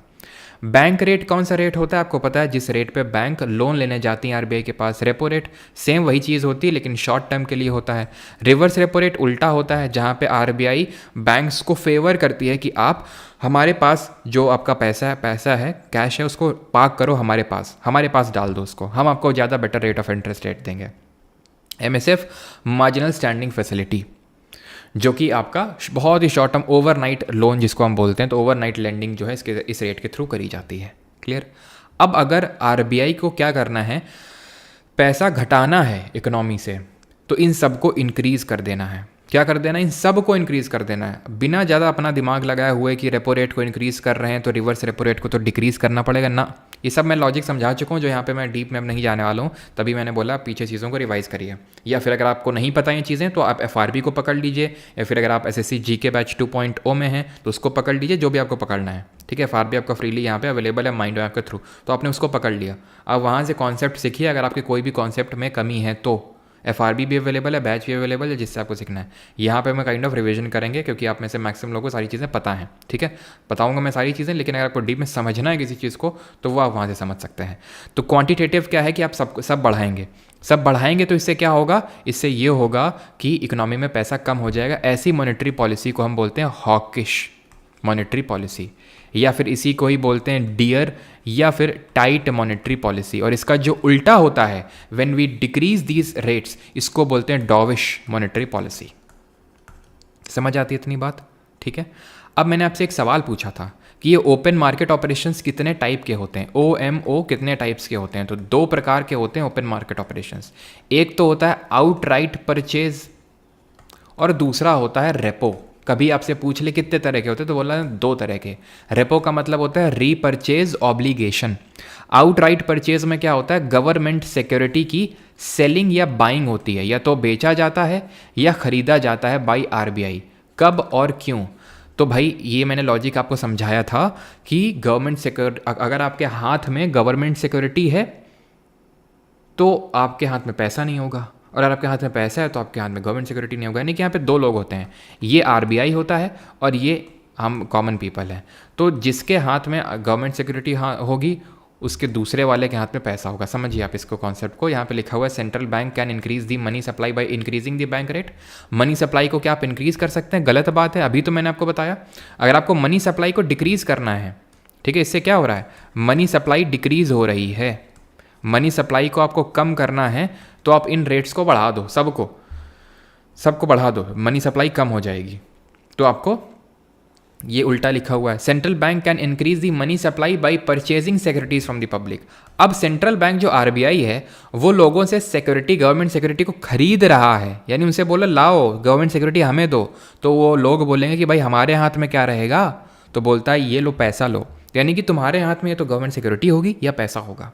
ठीक है, तो अगर सेंट्रल बैंक उसको सेल कर रही है गवर्नमेंट सिक्योरिटी को, तो उसके सेल ही कर रही ना, नहीं परचेज कर रही, तो परचेज कर रही है तो उसके अवज में पैसा देना होगा आपको। और जब आपको पैसा देगा तो वो पैसा ले जाके तुम मार्केट में उसको उड़ाओगे, कपड़े खरीदोगे, कहीं पे धंधा बनाओगे, कुछ करोगे, पैसा जाएगा इकोनॉमी में, इन्फ्लक्स हो रहा है। यानी ये डॉविश मॉनेटरी पॉलिसी है, यानी कि यहाँ पे मनी सप्लाई इंक्रीज हो रही है। ठीक है, central bank can decrease money supply by increasing the cash reserve ratio. Yes, तो 2 और 3 हमेशा हमें ध्यान में ये रखना है कि ये जो काम होता है आरबीआई कब करता है, जब इकोनॉमी में इन्फ्लेशन वाली सिचुएशन होती है। इन्फ्लेशन क्या होता है, इन्फ्लेशन कैसे समझ लो कि चीज़ों के दाम बढ़ना। तो अगर बहुत दाम बढ़ रहे हैं, चीज़ों के इन्फ्लेशन हो रहा है, तो वो रेट्स को बढ़ा देता है। Simple, clear. बाकी इन्फ्लेशन, डिफ्लेशन, हाइपर इन्फ्लेशन और डिसइन्फ्लेशन, स्टैगफ्लेशन, ये सब सीखेंगे हम आगे। क्वालिटेटिव ये होते हैं, क्वालिटेटिव में डीप पे नहीं जाना होता है हमें, बस नाम पता होने चाहिए। राशनिंग ऑफ क्रेडिट, जैसे हम घर का राशनिंग करते हैं, कितना पैसा हम इस बार खाने में खर्च करेंगे, इतना पैसा हम घूमने में खर्च करेंगे, इतना पैसा हम इन्वेस्ट करेंगे, तो राशन हम करते हैं। वैसे ही आरबीआई क्या करती है, certain amount is fix for industrial house hold and other purpose, कि इस पर्टिकुलर सेक्टर में इतना पैसा डालेंगे, इसमें इतना पैसा डालेंगे। ठीक है, change in marginal requirements, margin is increase for unnecessary sectors. Marginal requirement का मतलब ये होता है जब हम लोन लेने जाते हैं तो उस समय कुछ मार्जिन मेंटेन करके चलना होता है। जैसे कि अगर मान लेते हैं हम 10 लाख की गाड़ी खरीदने, या फिर हम 10 लाख का लोन लेने जा रहे हैं, ठीक है, तो हमसे बोला जाएगा कि आप कुछ गिरवी रखिए। गिरवी का मतलब होता है इकोनॉमिक्स में कोलेट्रल। वो गिरवी आपका 15 लाख का होना चाहिए जो भी आप गिरवी रख रहे हैं, यानी 5 लाख का यहाँ पे मार्जिन रखा जा रहा है। तो अगर गवर्नमेंट को मान लेते हैं, आरबीआई को, नॉट गवर्नमेंट, ध्यान रखना इस चीज़ को, ये जो मॉनेटरी पॉलिसी टूल होते हैं ये आरबीआई यूज़ करती है। जो गवर्नमेंट यूज़ करती है ना, गवर्नमेंट, उसको बोलते हैं फिस्कल पॉलिसी। उसको क्या बोलते हैं, फिस्कल पॉलिसी बोलते हैं। जैसे गवर्नमेंट टैक्स बढ़ाती घटाती है, अगर गवर्नमेंट को ये चाहिए कि लोगों के हाथ में पैसा कम हो, डिस्पोजेबल इनकम कम हो, तो वो क्या करेगा, टैक्स बढ़ा देगा, सिंपल। लेकिन क्योंकि गवर्नमेंट कर रहा है ये काम, इसलिए इसको फिस्कल पॉलिसी बोलेंगे, ना कि मॉनेटरी पॉलिसी। तो ये मैंने क्या किया, मार्जिनल रिक्वायरमेंट अब बढ़ा दिया कि 10 लाख का कुछ लेना है तो 20 लाख का तुम्हें गिरवी रखना होगा, नहीं मैंने बढ़ा दिया। तो अब लोग कम लोन ले पाएंगे, कम लोगों के हाथ में पैसा जाएगा और इन्फ्लेशन काउंटर हो जाएगा। रेगुलेशन ऑफ कंज्यूमर क्रेडिट, तो आपको कुछ डाउन पेमेंट करनी होती है। जब आपको कुछ लेना है, मान लेते हैं 10 लाख का लोन आप ले रहे हो, तो आपको कुछ तो डाउन पेमेंट करनी होगी कि भाई आप मान लेते हैं आप 10 लाख की गाड़ी ले रहे हो, तो भाई 1 लाख का तो डाउन पेमेंट करना ही पड़ेगा। अब मैं बोल दूँ नहीं 2 लाख का करना पड़ेगा, तो लोग अब कम यहाँ पे होंगे जो लोन वगैरह लेंगे, सारी चीज़ें। मॉरल सुएशन क्या होता है, सेंटियापा भी इसको बोलते हैं, मतलब कि यहाँ पे अगर आरबीआई ने कुछ बढ़ाया घटाया है तो वो बैंक को बोलती है भाई तुम भी तो बढ़ाओ घटाओ यार, हैं, तो उसको पास ऑन तो करो लोगों पे। और एक चीज़, फाइनल चीज़, एंड दैट इज़ कि अगर कभी पूछ ले कौन से 2 रेट होते हैं जो डिटरमाइन करते हैं corridor for the daily movement in the call money rate. जो कॉल मनी रेट होता है, कॉल मनी रेट क्या होता है, ये वो रेट होता है जिससे कि बैंक लोग आपस में लोन लेते हैं। आपस में लोन लेते हैं, हाँ आपस में लोन लेते हैं। क्यों लेते हैं, क्योंकि उनको सीआर और एसएलआर मेंटेन करना पड़ता है। क्यों मेंटेन करना पड़ता है, नहीं करेंगे तो आरबीआई ने देख लिया ना तो निकाल के और डंडा ही डंडा मारेगा इनको। पेनल्टी लगा देगा इन पे। तो इनको CRR और SLR मेंटेन करना होता है डेली बेसिस पे। तो अगर मान लो कि इनका नहीं मेंटेन हो पाया तो ये दूसरे बैंक से बोलेंगे भाई यार तुम्हारे पास ज़्यादा पैसा पड़ा हमको दे दो। तो वो जिस रेट पे देता है उसको कॉल मनी रेट बोलते हैं। तो वो किस रेट पे उठाया जाता है, तो वो 2 रेट हैं, MSF और RRR, मार्जिनल स्टैंडिंग फैसिलिटी और रिवर्स रेपो रेट। ये जो MSF होता है रेपो रेट से usually 25 basis point, 25 basis point का मतलब होता है 0.25% ज़्यादा होता है। ठीक है, तो MSF और RRR ये डिटरमाइन करते हैं क्या, corridor for the daily movement in the call money rate. ये भी सवाल पूछा जा चुका है। ठीक है, अब अगला क्वेश्चन देखते हैं। वाइब्रेंट विलेजेस प्रोग्राम के रिगार्डिंग यहाँ पे सही स्टेटमेंट कौन सा है, करिए। विच of the following statement is true.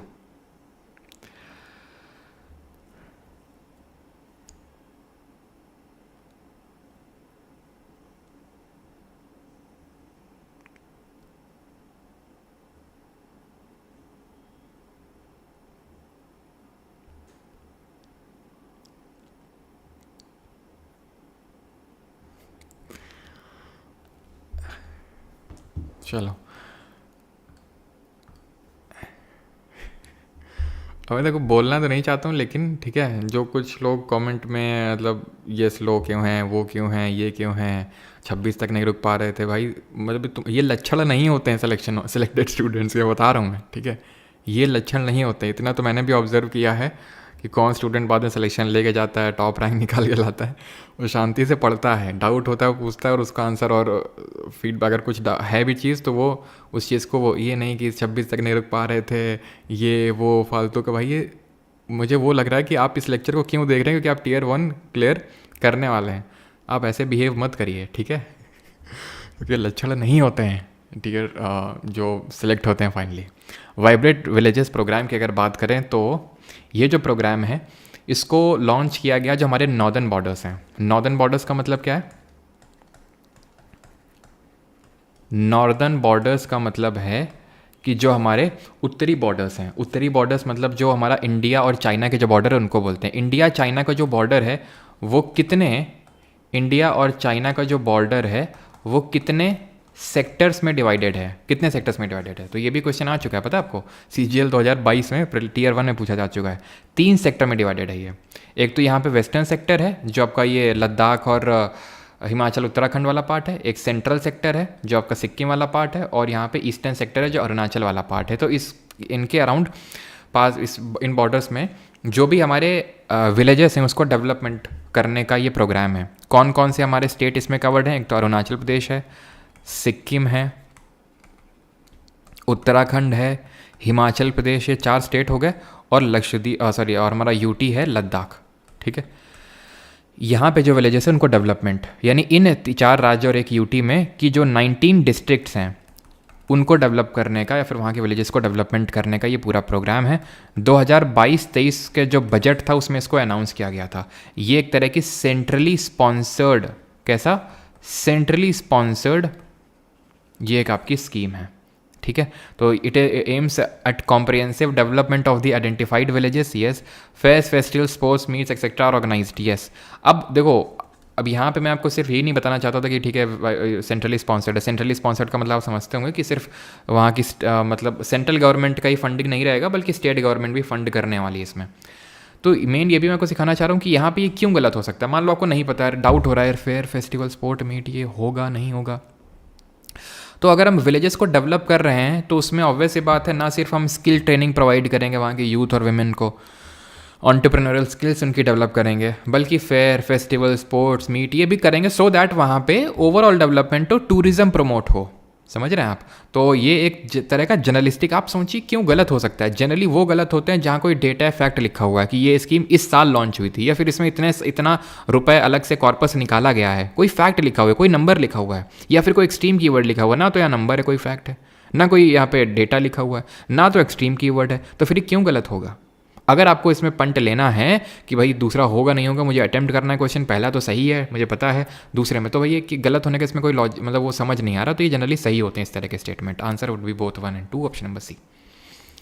Which of the following is correct about PM Janman scheme. ये भी मुझे लग रहा है कि इस बार आपको रखा हुआ दिख सकता है ये क्वेश्चन आपके CGL Tier 2 में। ठीक है, मुझे इसके काफ़ी हाई चांसेस लग रहे हैं, करिए। कैलाश ब्रो BGMI खेलो, क्या चल रहा भाई कमेंट में, क्या BGMI खेलो और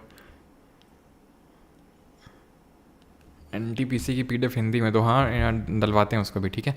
तो PM जनमन स्कीम, अब जनमन क्या है, जन से है जनजातीय, जनजाति कहाँ है, ये है, मुझे पता है, मतलब ठीक है, इस बात को मैं एक्सेप्ट करता हूँ, इतना आसान नहीं होता है एग्ज़ाम लाइक कंडीशन में इन चीज़ों को पकड़ पाना, बट फिर भी मैं आपको बता रहा हूँ कि कैसे हो सकता है, फिर कैसे सोचा जा सकता है अगर नहीं पता है। वैसे तो ये कोई सालों पुरानी स्कीम नहीं है, नवंबर 2023 में इस स्कीम को लॉन्च किया गया था, विच स्टैंड्स फॉर प्रधानमंत्री जनजाति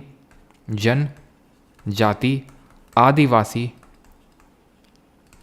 न्याय महाअभियान, ठीक है, न्याय महाअभियान, ये इसका फुल फॉर्म है। और इसको कौन सी मिनिस्ट्री इसके मतलब इसमें नोडल एजेंसी है, फिर नोडल मिनिस्ट्री है मोटा मतलब मिनिस्ट्री ऑफ ट्राइबल अफेयर्स, और नवंबर 2023 में इसको लॉन्च किया गया था। तो ऑप्शन नंबर 3 यहाँ पे सही आंसर होगा। तो जब भी इस तरह का सवाल आए तो इसी तरह के आजकल हमारे स्कीम के नाम से होते हैं, जनमन निधि, है ना, तो इस तरह के, तो थोड़ा सा उसमें कुछ मतलब देखा करिए, उसमें हिंट आपको मिल जाती है, ठीक है। चलो तो आगे बढ़ते हैं। अगला है विच of the following was the focus of the 12th 5 year plan का, इसमें से निम्नलिखित में से कौन सा 12वीं पंचवर्षीय योजना का केंद्र था। तो अगर हम बात करें 12th 5 ईयर प्लान की, sustainable and inclusive growth, social justice and equality, food work and productivity, या फिर अटेनमेंट ऑफ सेल्फ रिलायंस। तो ऑप्शन नंबर डी की अगर हम बात करते हैं तो सेल्फ रिलायंस ये था 4th 5 ईयर प्लान का ऑब्जेक्टिव। 4th 5 ईयर प्लान आपको याद होना चाहिए। 3rd 5 ईयर प्लान के बाद क्या हुआ था, प्लान हॉलीडे आ गई थी 1966 से लेके 69 तक, 66 से लेके 69 तक, 3 साल तक प्लान हॉलीडे चली थी। क्यों? क्योंकि 3rd 5 year plan was an utter failure. Target रखे थे 5.6% का, अचीव कर पाए थे मात्र 2.4%।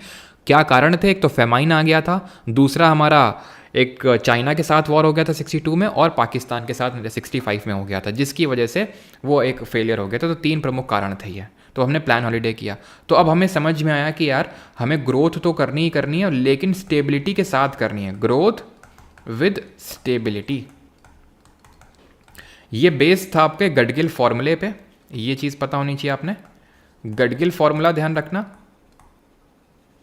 प्लस ये आपका बेस था रुद्र एलन मॉडल पे, रुद्र एलन मॉडल पे बेस था ये। और एक चीज़ इसमें ध्यान रखनी है आपको 4th 5 ईयर प्लान में, इसमें टारगेट तो रखा था 5.6% का, अचीव किया था 3.3%। हाँ 5.6% थर्ड वाले में भी टारगेट रखे थे, अचीव 2.4% कर पाए थे। यहाँ पे भी वही सेम टारगेट रखे, अगेन 3.3% ही अचीव कर पाए थे। क्लियर इतनी चीज़। इसी पर्टिकुलर 5 ईयर प्लान में 14 बैंकों का राष्ट्रीयकरण हुआ था, 14 बैंक्स नेशनलाइज हुई थी। और इसी वाले में ही क्या हुआ था, इसी वाले में ही drought prone area programme launch हुआ था। किस ईयर लॉन्च हुआ था स्पेसिफिकली आप बता सकते हैं? Drought prone area program. Food work productivity, ये तो बहुत आसान है, FWP। इस तरह से हम लोगों ने कीवर्ड बिठा रखे हैं अपने, सीधा मारते हैं हम लोग। क्या? 7th 5 year plan Rajiv Gandhi के टाइम पे, याद है? 7th 5 year plan FWP। Social justice and equality, social justice and equality ये है आपका, जिसको हम ग्रोथ विद सोशल जस्टिस भी बोलते हैं, दैट इज़ आपका 9th 5 ईयर प्लान का टारगेट है ये, 9वां। और जो फर्स्ट ऑप्शन है वो सही होगा। 12th 5 ईयर प्लान का टारगेट है सस्टेनेबल और इंक्लूसिव। ध्यान रखना जो 11th वाला था ना, 11th, उसका जो टारगेट था that was rapid and inclusive growth, rapid and inclusive growth. और जो 12th वाला था, 12वां 5 ईयर प्लान था, इसका टारगेट था rapid inclusive and sustainable growth. ठीक है इतनी चीज़। तो रैपिड इंक्लूसिव 11th का, और 12th का रैपिड इंक्लूसिव और सस्टेनेबल। इसका टाइम पीरियड क्या था? इसका टाइम पीरियड था 2007 से लेके 2012 तक का, और इसका जो टाइम पीरियड था वो था 2012 से लेके 2017 तक का। लेकिन आपको पता है 2014 में सरकार बदल गई, तो सरकार ने 5 ईयर प्लान को ख़त्म कर दिया, प्लानिंग कमीशन ख़त्म कर दिया जो इसको इम्प्लीमेंट करता था, और इसकी जगह पे नीति आयोग आ गया था। ठीक है, तो अभी के लिए इतनी चीज़ें हमें याद रखनी है। अब बढ़ते हैं आगे, बाकी हम सारे धीरे धीरे इस तरह से 5 ईयर प्लान कवर करेंगे। विच of the following is not included in the capital account of the balance of payment of a country.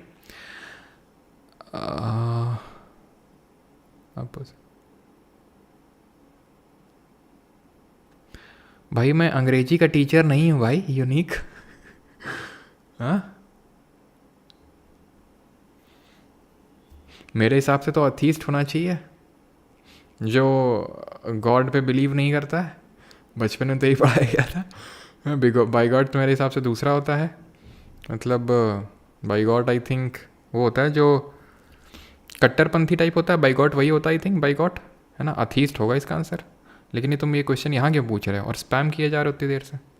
New batch कल अनाउंसमेंट होगा।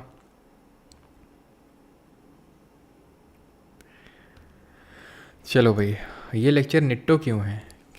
क्योंकि ये डिट्टो है। चलो which are the following not capital account. Balance of payment क्या होता है? भुगतान संतुलन। तो बैलेंस ऑफ पेमेंट में रिकॉर्ड होते हैं एक तरह का। किस चीज़ का रिकॉर्ड होता है? रिकॉर्ड होता है किसी, मतलब रिकॉर्ड होते हैं इकोनॉमिक ट्रांजेक्शन्स का। Record of economic transactions of a country. कोई भी कंट्री जो इकोनॉमिक ट्रांजेक्शन्स करती है with the rest of the world, with the rest of the world, import export borrowing lending, ये सब जो करती है वो सब बैलेंस ऑफ पेमेंट में रिकॉर्ड किया जाता है, जिसको भुगतान संतुलन बोलते हैं। इसमें दो हेड्स होते हैं, करंट अकाउंट और कैपिटल अकाउंट। करंट अकाउंट में आता है trade off goods and services. इसको हम बोलते हैं विजिबल्स, क्योंकि इनको हम देख सकते हैं सामान को। इनको जिसको हम टैंजिबल भी बोलते हैं, छू सकते हैं इनको, इसलिए टैंजिबल। इनको हम देख नहीं सकते हैं। जैसे मैं आपको पढ़ा रहा हूँ तो क्या आप मेरी टीचिंग को देख पा रहे हो? नहीं, सिर्फ सुन पा रहे हो, फील कर पा रहे हो, आपके दिमाग में जा रही है। आपको कोई सर्विस मिल रही है, बैंकिंग सर्विस मिल रही है, ठीक है, ट्रांसपोर्ट सर्विस मिल रही है, तो उस चीज़ सर्विस को आप छू नहीं सकते हो, ठीक है। आपको डॉक्टर कोई ट्रीटमेंट दे रहा है तो आप उस चीज़ को छू नहीं सकते हो। डॉक्टर को छू सकते हो लेकिन उसके ट्रीटमेंट, तो वो सारी चीज़ें देख नहीं सकते हो, छू नहीं सकते हो। तो इन्हीं को विजिबल इनविजिबल बोलते हैं। यूनिलेटरल ट्रांसफ़र जो कि हमारे आते हैं, जिसमें कि रेमिटेंस आते हैं। रेमिटेंस आई होप जानते होंगे आप, जो इंडियंस बाहर रह रहे हैं विदेश में और वो भारत में जो पैसा भेजते हैं, रेमिटेंस बोलते हैं। इंडिया नंबर 1 पे आता है रेमिटेंस रिसीव करने के मामले में। सबसे ज़्यादा रेमिटेंस हमें यूएस से आता है और सेकंड नंबर पे मैक्सिको है रेमिटेंस रिसीव करने के मामले में, ठीक है। और कैपिटल अकाउंट में क्या आता है? इसमें इन्वेस्टमेंट आता है। इन्वेस्टमेंट क्या होता है? एक तो जैसे हमारा एफडीआई है, फॉरेन डायरेक्ट इन्वेस्टमेंट, एफपीआई है, फॉरेन पोर्टफोलियो इन्वेस्टमेंट, या फिर उसी को फॉरेन इंस्टीट्यूशनल इन्वेस्टमेंट या फिर एफआईआई बोलते हैं। Borrowing and lending capital account में आता है आपका। बोरोइंग और लेंडिंग आता है आपका, जो बोरो करती है गवर्नमेंट और या फिर किसी को देती है, ठीक है। Exchange in foreign exchange reserves. Foreign exchange reserve क्या होते हैं वो भी अभी देखते हैं। तो ये चीज़ यहाँ पे आसानी से हम कर सकते हैं। कैपिटल अकाउंट का पार्ट कौन सा नहीं है? तो ये इन्वेस्टमेंट हमारा कैपिटल अकाउंट का ही पार्ट होता है। कॉमर्शियल बोरोइंग भी होता है। इनविजिबल्स, ठीक है, trade in goods and services, ये आता है आपका करेंट अकाउंट में। एक्सटर्नल असिस्टेंस भी आपका कैपिटल अकाउंट में आएगा। What is this foreign exchange reserve? तो फॉरेन एक्सचेंज रिजर्व्स के 5 कंपोनेंट होते हैं। यहाँ पे मैं लिख देता हूँ foreign exchange reserve, in short forex लिखता हूँ मैं, ठीक है। इसके कितने कंपोनेंट होते हैं? इसके कंपोनेंट होते हैं, एक तो होता है आपका ये क्या बोलते हैं उसको, एफसीए, फॉरेन करेंसी एसेट। दूसरा होता है एसडीआर, स्पेशल ड्राइंग राइट्स। तीसरा होता है आरटीपी, रिजर्व ट्रैंक पोजीशन। और चौथा होता है गोल्ड रिजर्व्स। किसी कंट्री के पास कितना फॉरेक्स है वो 4 चीज़ों से डिटरमाइन होता है, ठीक है। फॉरेन करेंसी एसेट क्या होता है? तो कोई भी कंट्री जब गुड्स और सर्विसेज का ट्रेड करती है, जैसे भारत ने गेहूं बेचा, ठीक है, मान लेते हैं पेट्रोलियम प्रोडक्ट्स बेचे, तो उससे उसको जिसको भी बेचे वहाँ की करेंसी आई ना हमारे झोली में, आई कि नहीं आई, तो उसी को बोलते हैं फॉरेन करेंसी एसेट। जैसे कुवैत को बेचा तो कुवैती दिनार आ गया, सऊदी अरब को बेचा तो वहाँ की रियाल आ गई, तो वो सब जो आ गया हमारे पास उसको बोलते हैं foreign currency asset, simple. SDR क्या है? ये 5 करेंसी से मिलके बना हुआ है। जापान की येन, चाइना की रेनमिनबी, और पाउंड स्टर्लिंग आप कर लीजिए ब्रिटेन की, और यूरो हो जाएगी आपकी कहाँ की, जो आपका यूरोपियन यूनियन है वहाँ की, और पाउंड हो गई, यूरो हो गई, और यूएस डॉलर को तो हम भूल ही रहे हैं, ठीक है, यूएस डॉलर। तो ये 5 करेंसी का वेटेड एवरेज होता है, काइंड ऑफ, मतलब करेंसी नहीं है, बस इनका वेटेड एवरेज, ऐसे ध्यान रखो। RTP, reserve trunk position, IMF, international monetary fund. और एक चीज़ ध्यान रखना, एसडीआर को पेपर गोल्ड के नाम से जानते हैं, ये चीज़ ध्यान रखिएगा। तो आईएमएफ के पास हमें कुछ कोटा रखना पड़ता है। कोटा इन दी सेंस कि जैसे आरबीआई बैंक को बोलता है कि हमारे पास सीआरआर और एसएलआर रखो तुम, अगर कोई तुम्हें इमरजेंसी में नीड होगी तो हमारे पास से ले जाना आके, ठीक है। तो आईएमएफ भी वैसे ही बोलता है कि हमारे पास कुछ चीज़ पैसा रखो और जब तुम्हें ज़रूरत होगी तो हम तुम्हें बेल आउट करेंगे यही पैसा तुम्हें दे के, ठीक है। तो ये आरटीपी होती है। गोल्ड क्या होता है? गोल्ड सिंपल गोल्ड होता है। गोल्ड भी एक फॉरेक्स होता है। जैसे आपने अभी सुना होगा, अभी न्यूज़ में था कि इंडिया ने 100 मेट्रिक गोल्ड को किस कंट्री से वापस इंडिया बुलाया है। 100 मेट्रिक टन गोल्ड को कहाँ से उठा के इंडिया ले आए हैं हम? तो ये कंट्री है यूके, ठीक है। ब्रिटेन से उठा के हम इंडिया में ले आए हैं। तो ये फॉरेक्स होता है। असीम स्टैंड्स फॉर व्हाट? असीम का मतलब क्या है? तो यहाँ पे मैं आपको एक और नई ट्रिक या फिर नई निट्टो सिखाना चाहता हूँ कि ये इस तरह क्वेश्चंस को कैसे किया जाता है। हाँ, 1944 में बिल्कुल ब्रिटेन वुड कॉन्फ्रेंस में रोनी कोलमैन, तुम मुझे ये बताओ, तुमको समझ नहीं आया क्यों? ये जो एफसी वाला है, तुम नए स्टूडेंट तो नहीं हो, काफ़ी पुराने हो हैं, तुमको ये कैसे समझ नहीं आया? क्या किसी ने क्या कुछ क्वेश्चन पूछा था? एक सेकेंड।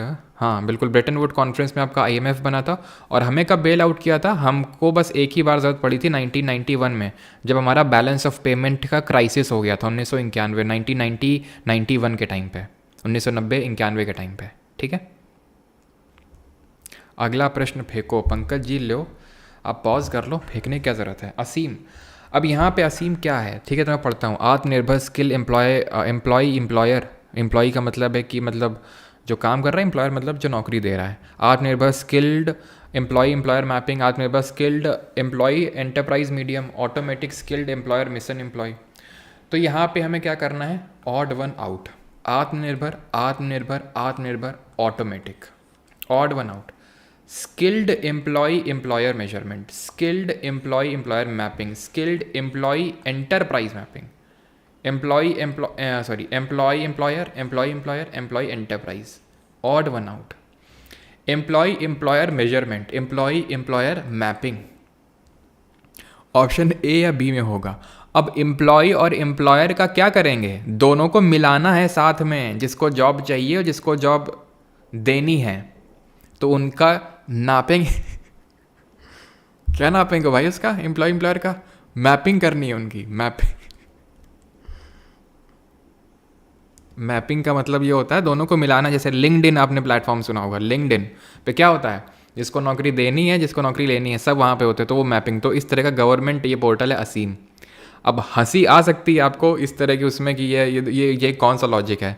जो लॉजिक है सो है, आपको यूज़ करना है तो करिए, नहीं करना है तो आप छोड़ दीजिए उसको। वो आपके ऊपर डिपेंड करता है किस चीज़ को आपको एक्सेप्ट करना है। जो चीज़ अगर आपको सही लगे, जो आपको नहीं लग रही तो आप कर सकते हैं, ठीक है। बाकी तो मेरे हिसाब से ये अगर 10 क्वेश्चन आते हैं तो 10 में से 7 क्वेश्चन में ये काम कर जाती है ट्रिक, ठीक है। आप ये ट्राई करके देख सकते हैं। मैं कोई मॉक की बात नहीं कर रहा हूँ, एसएससी के ही क्वेश्चंस की बात कर रहा हूँ, ठीक है। तो आपने यहाँ पे ऑड वन आउट, इस टेक्निक को बोलते हैं ऑड वन आउट, ठीक है। ऑड वन आउट किया और उसके बाद हमने थोड़ा सा यहाँ पे उसके बाद थोड़ा सा यहाँ पे नहीं मेजर किया जा सकता है। जैसे हाइट मेज़र की जाती है, जैसे अब किसी को नौकरी दी जाती है तो उसमें फिजिकल क्राइटेरिया होते हैं कि नहीं, हाइट ये सब मेजर करते हैं, तो वही है। तो ये चीज़ है कि बाद में आप यहाँ पे अपना दिमाग लगाइए एलिमिनेशन करने के बाद कि क्या हो सकता है, लॉजिकली सोचिए। फिर उसके बाद 13th, which of the following was not a part of the action program of the non cooperation movement. निम्नलिखित में से कौन असहयोग आंदोलन के कार्यक्रम का हिस्सा नहीं था? नॉन कोऑपरेशन मूवमेंट, इसको भी आप कर सकते हैं, इसमें बहुत ज़्यादा दिक्कत नहीं आनी चाहिए आपको।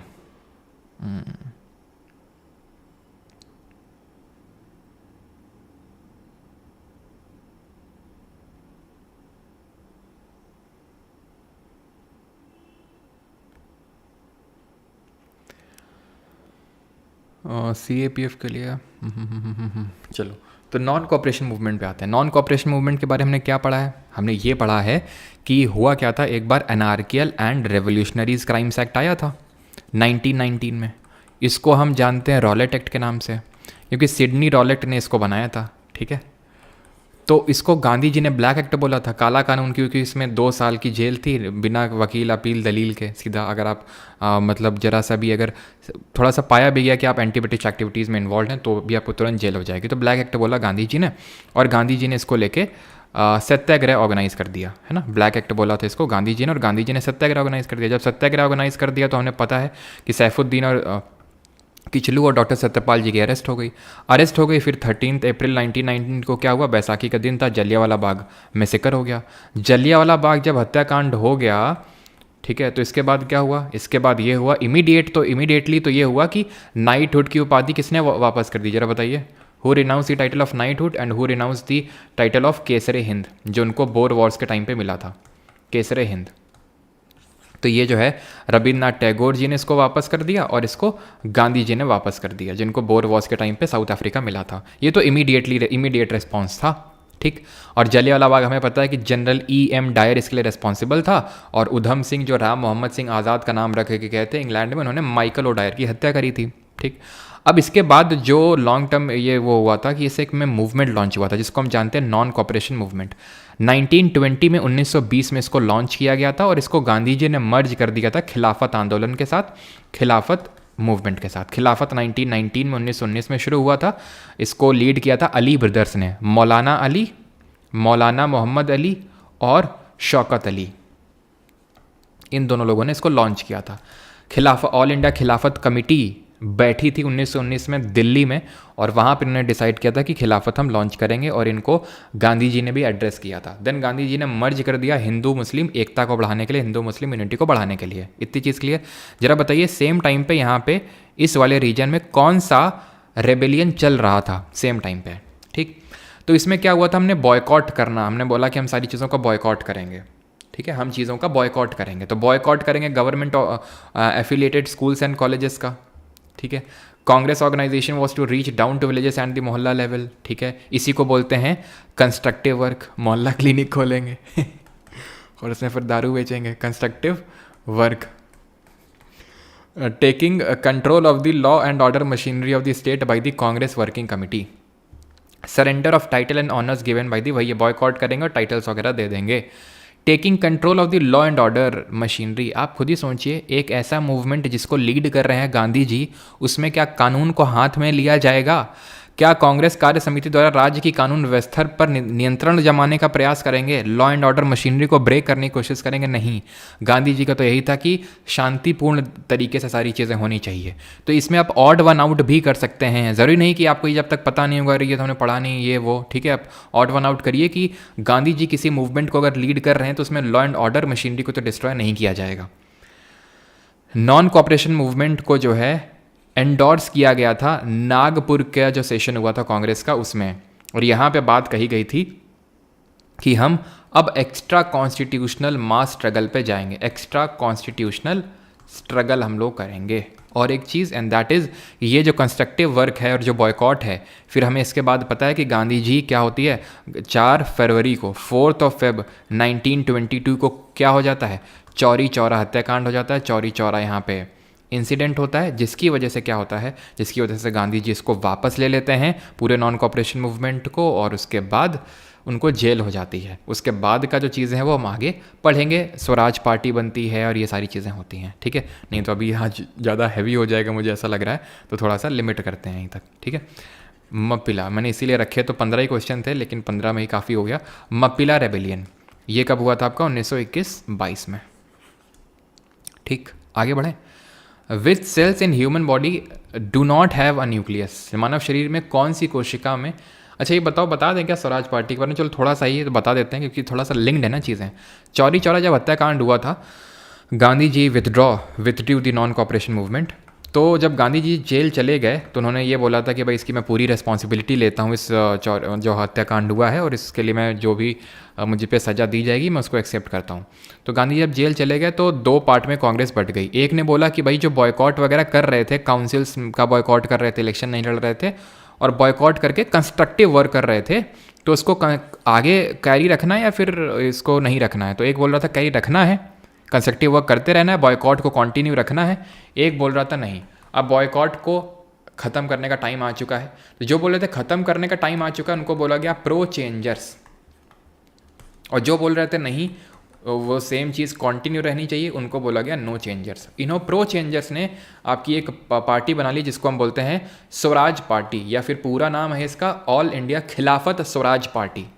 किसने बनाई इसको? 1923 में, 1923 में गया सेशन जो हुआ था, गया अधिवेशन हुआ था कांग्रेस का, उसमें ही ये डिसाइड हुआ कि भाई ये प्रो चेंजर सब अलग से काम करेंगे, हम अलग हैं तुम अलग हो, ऐसा टाइप। ठीक है, ये कांग्रेस का डिवीजन नहीं हुआ था जैसे 1907 में सूरत में हुआ था, लेकिन उसी के अंदर रह के ही काम कर रहे थे, लेकिन एक काइंड ऑफ इंटरनल डिवीजन हम बोल सकते हैं, अंदर ही अंदर था, लेकिन बाहर से देखने में सब एक ही थे। स्वराज पार्टी सी आर दास और मोतीलाल नेहरू। सी आर दास इसके पहले प्रेसिडेंट बने थे और मोतीलाल नेहरू पहले इनके सेक्रेटरी बने थे, नेहरू जी के चचपापा थे ये। ठीक है, मोतीलाल नेहरू, और इसमें अजमल खान भी थे। नो चेंजर्स ने कंस्ट्रक्टिव वर्क पे फोकस किया। प्रो चेंजर्स का क्या था कि हम एंड और मेंड करेंगे काउंसिल को, काउंसिल में जाएंगे, या तो उनको ख़त्म करेंगे या तो चेंज लाएंगे, वहाँ पे जाके अपनी बात को रखेंगे। गांधी जी ने पहले प्रो चेंजर्स का अपोज किया, लेकिन बाद में उन्होंने, आपको पता ही 1923 में पार्टी बनी, 1924 में कांग्रेस का अधिवेशन हुआ था, कहाँ पे? बेलगांव में, जो कि एकमात्र सेशन था, it was the only session जिसको कि गांधी जी ने प्रेसाइड किया था, और उसमें इन्होंने बोला कि ठीक है प्रो चेंजर्स भी अपना काम विद इन द कांग्रेस कर सकते हैं। इस क्वेश्चन की अगर बात करेंगे तो सही आंसर होगा यहाँ पे क्या? RBCs, रेड ब्लड सेल्स में कोई न्यूक्लियस नहीं होता है।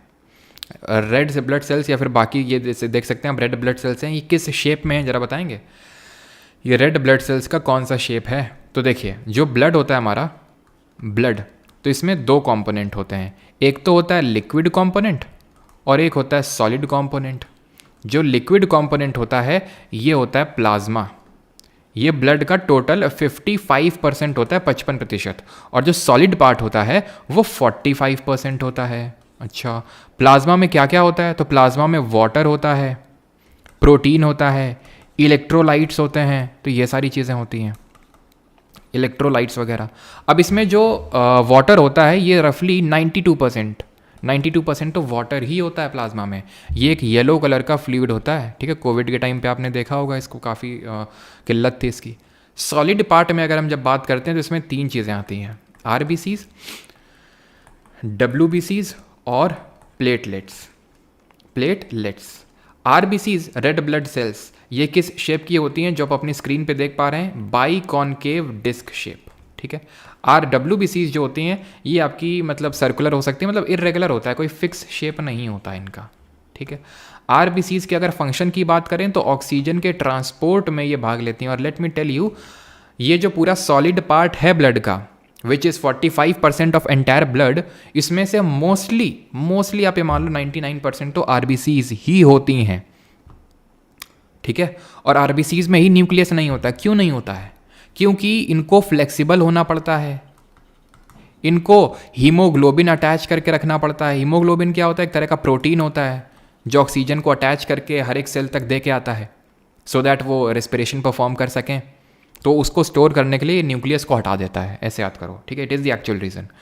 WBC की अगर बात करें तो ये एक तरह का डिफेंस प्रोवाइड करती हैं। डिफेंस इन द सेंस कि हमें बॉडी को प्रोटेक्ट करती हैं, प्रोटेक्शन फ्रॉम इन्फेक्शन, इसीलिए इनको सोल्जर बोलते हैं, सोल्जर ऑफ बॉडी बोलते हैं, प्रोटेक्शन फ्रॉम इन्फेक्शन। और जो प्लेटलेट होती हैं इनकी अगर हम बात करेंगे तो ये ब्लड क्लॉटिंग में हेल्प करती हैं, ब्लड क्लॉटिंग में हेल्प करती हैं। RBCs की अगर हम बात करें तो इनका जो टाइम स्पैन होता है वो 120 दिन का होता है। WBCs की अगर बात करें तो 12 से लेकर 20 दिन का इनका टाइम स्पैन होता है। और प्लेटलेट की अगर बात करें तो लगभग 5 से 10 दिन का, सबसे कम इनका होता है। ठीक है, सबसे ज़्यादा नंबर में कौन होती हैं? RBCs ही सबसे ज़्यादा नंबर में आपकी देखने को मिलती हैं। RBCs को ही हम जानते हैं इराइथ्रोसाइट्स के नाम से, अगर कभी पूछ ले इस तरह से, इराइथ्रोसाइट्स। WBCs को हम ल्यूकोसाइट के नाम से जानते हैं, ल्यूकोसाइट। और प्लेटलेट्स को जानते हैं थ्रोम्बोसाइट्स के नाम से। ठीक है, आई थिंक आपको इस चीज़ें पता होंगी, आप में से काफ़ी लोगों को ये सारी चीज़ें। और ये जो ल्यूकोसाइट होते हैं इसके डिफरेंट पार्ट होते हैं। क्या क्या होते हैं WBCs के पार्ट? मोनोसाइट होती है, और लिम्फोसाइट होती है, और बेसोफिल होती है, इओसिनोफिल्स। इन सब का कुछ ना कुछ स्पेसिफिक पर्पस होता है। अभी तक ऐसा SHSC ने कोई क्वेश्चन तो पूछा नहीं है, तो इसको हम उतना डीप में नहीं जाएंगे। ठीक है, तो रेड ब्लड सेल्स जो होती हैं आपकी, जो बाइकॉन्केव डिस्क शेप की होती हैं, उनमें कोई न्यूक्लियस नहीं होता है। बाकी मसल सेल्स और ये सब जो हमारी स्केलेटल सेल्स होती हैं, कार्डियक सेल्स होती हैं, सब हम आगे पढ़ेंगे। ठीक है, चलो। And the last question is this: the use of plastic has led to a number of environmental related problems for this which one of the following statement is correct. तो इनमें से कौन सा सही है। बहुत बेसिक सा क्वेश्चन है, करिए। साइंस वीक है तो वीक है तो स्ट्रांग करो ना, उसको पढ़ के स्ट्रांग होगी, ऐसे बोलने से थोड़ी ना होगी। अब ये ब्लड का कंपोनेंट है तो ब्लड को एकदम रट्टा मार लो कि क्वेश्चन आ जाए। और ब्लड क्या है हमारा, ब्लड किस तरह का टिश्यू है, ब्लड एक किस तरह का टिश्यू है ये आपको बताना है। और ब्लड सर्कुलेशन जो है जिसको हम रक्त परिसंचरण बोलते हैं, इसकी खोज किसने करी थी, ब्लड सर्कुलेशन की डिस्कवरी किसने करी थी। और ब्लड ग्रुप भी बता देना, वैसे ब्लड ग्रुप को हम अलग से पढ़ेंगे। तो ब्लड सर्कुलेशन ध्यान रखना, विलियम हार्वे ने, ठीक है, विलियम हार्वे जी ने इसकी डिस्कवरी करी थी। और अगर हम बात करें टिश्यू की तो ये एक तरह का कनेक्टिव संयोजी ऊतक है, ये कनेक्टिव टिश्यू है। जैसे कि हमारे कनेक्टिव टिश्यू है, जैसे कि हमारे लिगामेंट होते हैं कनेक्टिव टिश्यू। और कौन कौन से होते हैं हमारे, चलो डिस्कस कर लेते हैं यहाँ पे। लिगामेंट होते हैं, टेंडन होते हैं, ठीक है, ये तो सॉलिड हो गए। जैसे कि ब्लड है, ये तो फ्लूइड कनेक्टिव टिश्यू है। ऐसे लिम्फ होता है, लिम्फ क्या होता है, लिम्फ जो होता है ये आपका WBC इसमें होती है, RBC नहीं होती है, नो RBC। ये भी कलरलेस टाइप होता है, ये कोई RBC नहीं होती इसमें, WBC होती है। ये भी WBC की तरह ही डिफेंस मैकेनिज्म प्रोवाइड करता है। ये किसको किससे जोड़ता है, लिगामेंट और टेंडन किसको, तो इसको हम याद करते हैं MTB। M से मसल, T से टेंडन और B से बोन। मसल को बोन से जोड़ता है टेंडन और बोन से बोन का जोड़ने का काम करता है लिगामेंट। इसी तरह हमारा कार्टिलेज भी होता है। कार्टिलेज क्या होता है, कार्टिलेज जो होता है वो हमारा कहाँ पे प्रेजेंट होता है, टिप ऑफ नोज हो गया, नाक में, ईयर में, ठीक है। ऐसे रिंग्स ऑफ कार्टिलेज होती हैं रेस्पिरेटरी ट्रैक्ट में, रिंग्स ऑफ कार्टिलेज, यानी कि बहुत कठोर भी नहीं होती हैं बोन की तरह और बहुत सॉफ्ट भी नहीं होती हैं स्किन की तरह, ठीक है। चलिए द लास्ट, इसका क्या आंसर होगा कि use of plastic has led to a number of environmental related problems for this which of the following statement is correct. में से सही कौन सा है, they are non biodegradable. Yes, ये बायोडिग्रेडेबल नहीं, अपने आप से डिग्रेड नहीं हो पाती हैं ये। आज भी जो पहला प्लास्टिक बना था इस वर्ल्ड में वो आज भी मौजूद होगा यहाँ पे। इन पे ऐसा नहीं कि हमारे जो डेट्रीवोरस होते हैं फंगस बैक्टीरिया, ये काम कर करके उसको सड़ा के मिट्टी में मिला देंगे, नहीं, ये बायोडिग्रेड नहीं हो पाते हैं, ठीक है।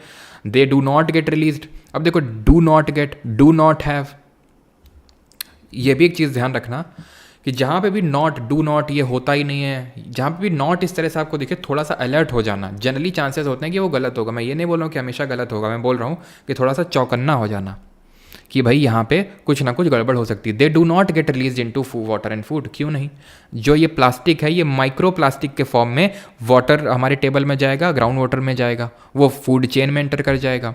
और अब तुम मुझे ये बताओ कि फूड चेन में अगर कोई टॉक्सिक चीज है वो एक ट्रॉफिक लेवल से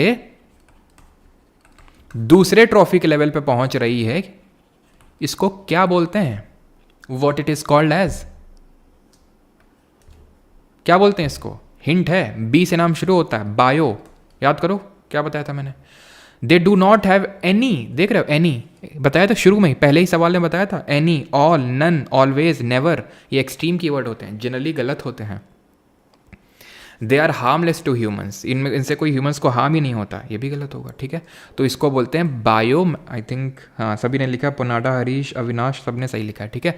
बायो मैग्निफिकेशन इसको बोलते हैं, ठीक है। जैसे कि मान लो कि ये पेड़ पौधों में आ गया कोई टॉक्सिक मटेरियल, ठीक है, उसको बकरी ने खाया, फिर गाय ने खाया, भैंस ने खाया, ठीक है, वो उसमें एंटर कर गया, अब वो दूध निकला, दूध में आ गया, वो फिर हम में आ गया, तो वो एक ट्रॉफिक लेवल से दूसरे ट्रॉफिक लेवल इस तरह से आ रहा है, ठीक है। या फिर मान लेते हैं कि किसी चीज़ को, मान लेते हैं कि ग्रास हॉपर ने ग्रास को खाया, उसमें पेस्टिसाइड थे, उसको खा लिया, मान लेते हैं किसी ने रैबिट ने, किसी ने रैबिट को मार के खा लिया ह्यूमंस ने, तो वो वो ट्रॉफिक लेवल से जो ट्रांसफ़र होता है उसको बायो मैग्निफिकेशन बोलते हैं। बायो एक्यूमुलेशन क्या होता है, बायो एक्यूमुलेशन का मतलब ये होता है कि उसी ट्रॉफिक लेवल में, जैसे मैंने खाया तो मेरी बॉडी में वो हर टिश्यू में फैलता जा रहा, एक्यूमुलेट होता जा रहा, बायो एक्यूमुलेशन।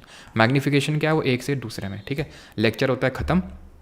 आज कंप्यूटर को लेके आपको एक वीडियो मिलेगा, ओरिएंटेशन टाइप क्लास होगी कि कैसे अमन सर ही आपकी वो क्लास डालेंगे रिकॉर्डेड फॉर्मेट में कि कैसे वो चीज़ें कवर करवाने वाले हैं, कैसे आपको रत्ती भर भी कुछ भी अलग से पढ़ने की ज़रूरत नहीं पड़ेगी, सारी चीज़ें वो यहाँ पे इस पर्टिकुलर बैच PC बैच में, that is Parmar computer batch या फिर पर्सनल कंप्यूटर बैच में आपको करवाने वाले हैं। ज़ीरो से हीरो बना देंगे आपको एकदम, ठीक है। और क्या, और ये आपको पता है कि मंडे से क्लासेस स्टार्ट होंगी इसका, टाइमिंग क्या होगा इसका? टाइमिंग आई थिंक 8 बजे रहेगा, 8 या 8:30, देखते हैं जैसा भी होगा। 8 या 8:30 पे इसका टाइमिंग रहेगा, 8 या फिर 8:30 PM पे। क्लियर है? और ये अमन सर आपकी क्लास लेने वाले, मंडे से क्लास होगी। बाकी लाइव रहेगी यूट्यूब पे, बाकी रिकॉर्डेड फॉर्मेट में चली जाएगी एप्लीकेशन पे, वहीं पे क्विज़, वहीं पे नोट, सब कुछ आपको मिलेगा। ऑलराइट, बाकी कुछ आपको क्वेरी रहती है तो ये नंबर है, मेरा नहीं है, ठीक है। आपका ये क्वेरी मतलब कुछ भी आपको एप्लीकेशन में कुछ ऐसा रिलेटेड डाउट है, इशू है, तो आप यहाँ पे रिपोर्ट कर सकते हैं। Alright, thank you for watching the lecture. पहला निट्टो का लेक्चर होता है हमारा ख़त्म। अगर आपको इसमें मतलब इफेक्टिव रिजल्ट चाहिए तो आपको रेगुलर रहना पड़ेगा। रेगुलर आप नहीं रहेंगे तो फिर वही है कि धीरे धीरे, ठीक है, और थोड़ा सा बिलीव रखना पड़ेगा, ठीक है, ये भी इम्पोर्टेंट। हाँ मुझे Tier 2 की तैयारी करनी है, रोमा काद्यान जी बोल रहे हैं। PYQ सीरीज़ इनफ है क्या? और मैंने आपकी रेलवे की सीरीज़ शुरू कर दी है, वो क्या वो करूँ या PYQ सीरीज़? आप एक सीरीज़ को पकड़ो, उसको अच्छे से करो रोमा काद्यान जी, ठीक है। PYQ सीरीज़ को पकड़, उसी को अच्छे से करो। Tier 2 के लिए कर रहे हो तो उसका जो स्टैटिक कंपोनेंट है वो अवॉइड करना, मतलब कर सकते हो लेकिन स्टैटिक से बहुत ही लीस्ट चांसेस है कि Tier 2 में कोई बहुत ज़्यादा क्वेश्चन पूछेंगे। सेंसस से क्वेश्चन बनेगा, ठीक है, वो बन जाएगा, लेकिन बाकी फोक डांसेस, फेस्टिवल डांस, इनसे काफ़ी कम या फिर ना के बराबर क्वेश्चन बनते हैं, तो वो कंपोनेंट आप छोड़ सकते हो। और या तो आप FRB भी कर सकते हो, फ्री रिवीजन बैच। FRB को आप पकड़ के अच्छे से कर लो मेरे हिसाब से तो, ठीक है। FRB कर लो और निट्टो में रेगुलर रहो। 2 दिन हमारा ये लेक्चर रहेंगे। आज मैंने 15 क्वेश्चन लिए। हाँ अभी तो है 2 दिन, जैसे अब बैच मतलब डेट आपकी आ जाएंगी तब तो हम थोड़ा सा और फ्रीक्वेंसी बढ़ा देंगे, लेकिन 2 भी अगर आप अच्छे से कर लेंगे और जो हम लोग पहले कर चुके हैं या फिर आप लोग मतलब पहले कर चुके हैं जो आपके नोट्स हैं उनको रिवाइज़ करते रहना। मैं बता रहा हूँ कुछ ज़रूरत पड़ेगी ही नहीं। It is the most simple most effective strategy. बाकी आप 10 जगहों से पढ़ लेंगे, उससे आपका नंबर नहीं बढ़ने वाला है कि यहाँ से पढ़ लें वहाँ से पढ़ लें, नहीं होने होती हैं चीज़ें, ठीक है। बाकी आपकी मर्ज़ी है। वही मैंने आपको बताया, मुझे करवाने को तो मैं 5 दिन 6 दिन 7 दिन आपकी क्लास चलाता, ठीक है। कुछ लोग बोल भी रहे थे कि सर थोड़ा और कोई एकदम, हाँ किसी ने कुछ लिखा था कि सर कुछ ऐसा लिखा था सर, कुछ पता नहीं मुझे याद नहीं आ रहा कि मतलब कुछ ऐसा टाइप कि तड़कता भड़कता टाइप कुछ लाइए ना, तो वही तड़कते भड़कते सिलेक्शन नहीं होगा। सिलेक्शन जो मैंने आपको बताया उसी से होगा, ठीक है। सर बैच नेम बोलो, जुआ केसरी बैच।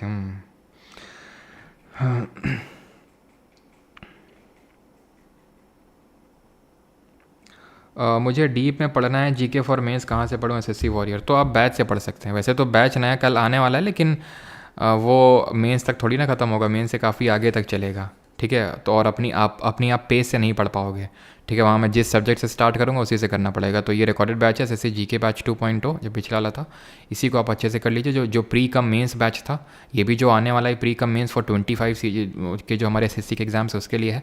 तो ये जो आपका है 2.0, अगर आपको डीप में ही पढ़ना है तो आप यहाँ से चीज़ें पढ़ सकते हैं। परमार अकेडमी एप्लीकेशन पे अवेलेबल है। ऑलराइट सर जी, एक्ट का एक PDF लाइक FRB में एक्ट एक्सेट्रा, एक्ट का एक PDF लाइक, अच्छा ठीक है मोनू। निट्टो के नोट्स कहाँ से मिलेंगे? ये PDF आपको परमार SSC टेलीग्राम पे मिल जाएगी, बाकी नोट्स का थोड़ा देखना पड़ेगा। बताता हूँ नोट्स का बाद में, ठीक है, कि कैसे कहाँ पे मिलेंगे आपको। बैच नेम परमार बेरोजगार युवा कल्याण योजना, तो क्या हो जाएगा PV? भाई कुछ नहीं रहेगा, तुम मत मेरा दिमाग खाओ, हैं तुम लोगों से नाम तो बताया नहीं जाएगा, जानने के अंट संट नाम बता रहे उस दिन से। परमार GK बैच 3.0 इसका नाम रहेगा, ठीक है। तुम लोगों से नहीं हो पाएगा, रहने दो। कोई बोलता है ओही बैच नाम रखो, कोई बोलता है पहला बैशाख नाम रखो, कोई हाँ होगा तो सबसे होगा, नहीं तो किसी से नहीं होगा। ये भी है। ठीक है जाएं, हाँ जाओ। पंकज की छुट्टी भाई, सब लोग रास्ता देंगे, पंकज को जाना है। मम्मी उसकी मम्मी याद कर रही होंगी उसकी, मतलब वो उसको मम्मी की याद आ रही है, तो जाने दो उसको, है ना। कनपुरिया बैच पंकज बोल रहे हैं, हाँ।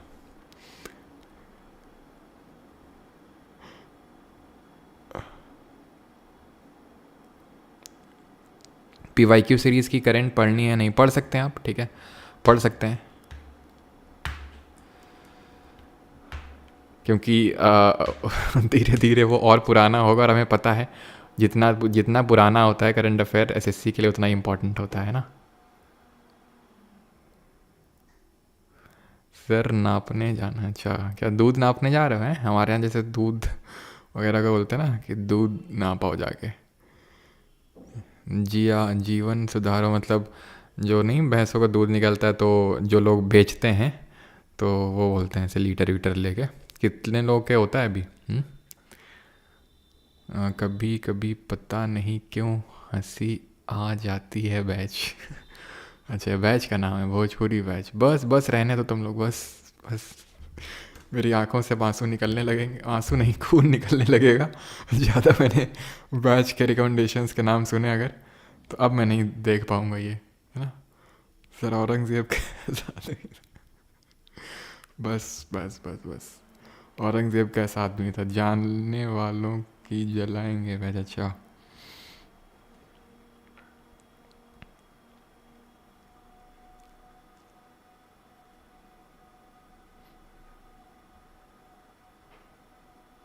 ब्लैक स्क्रीन रखिएगा किसकी? चलिए भाई थैंक यू, अब ज़्यादा नहीं। दीवाने परमार और दीवाने खास। अच्छा है मैं अंधा हूँ। Thank you. बाकी आपको थोड़ी देर में एक रील मिलने वाली है, वन नेशन वन इलेक्शन क्या होता है उस पर, ठीक है, तो वो देखिएगा।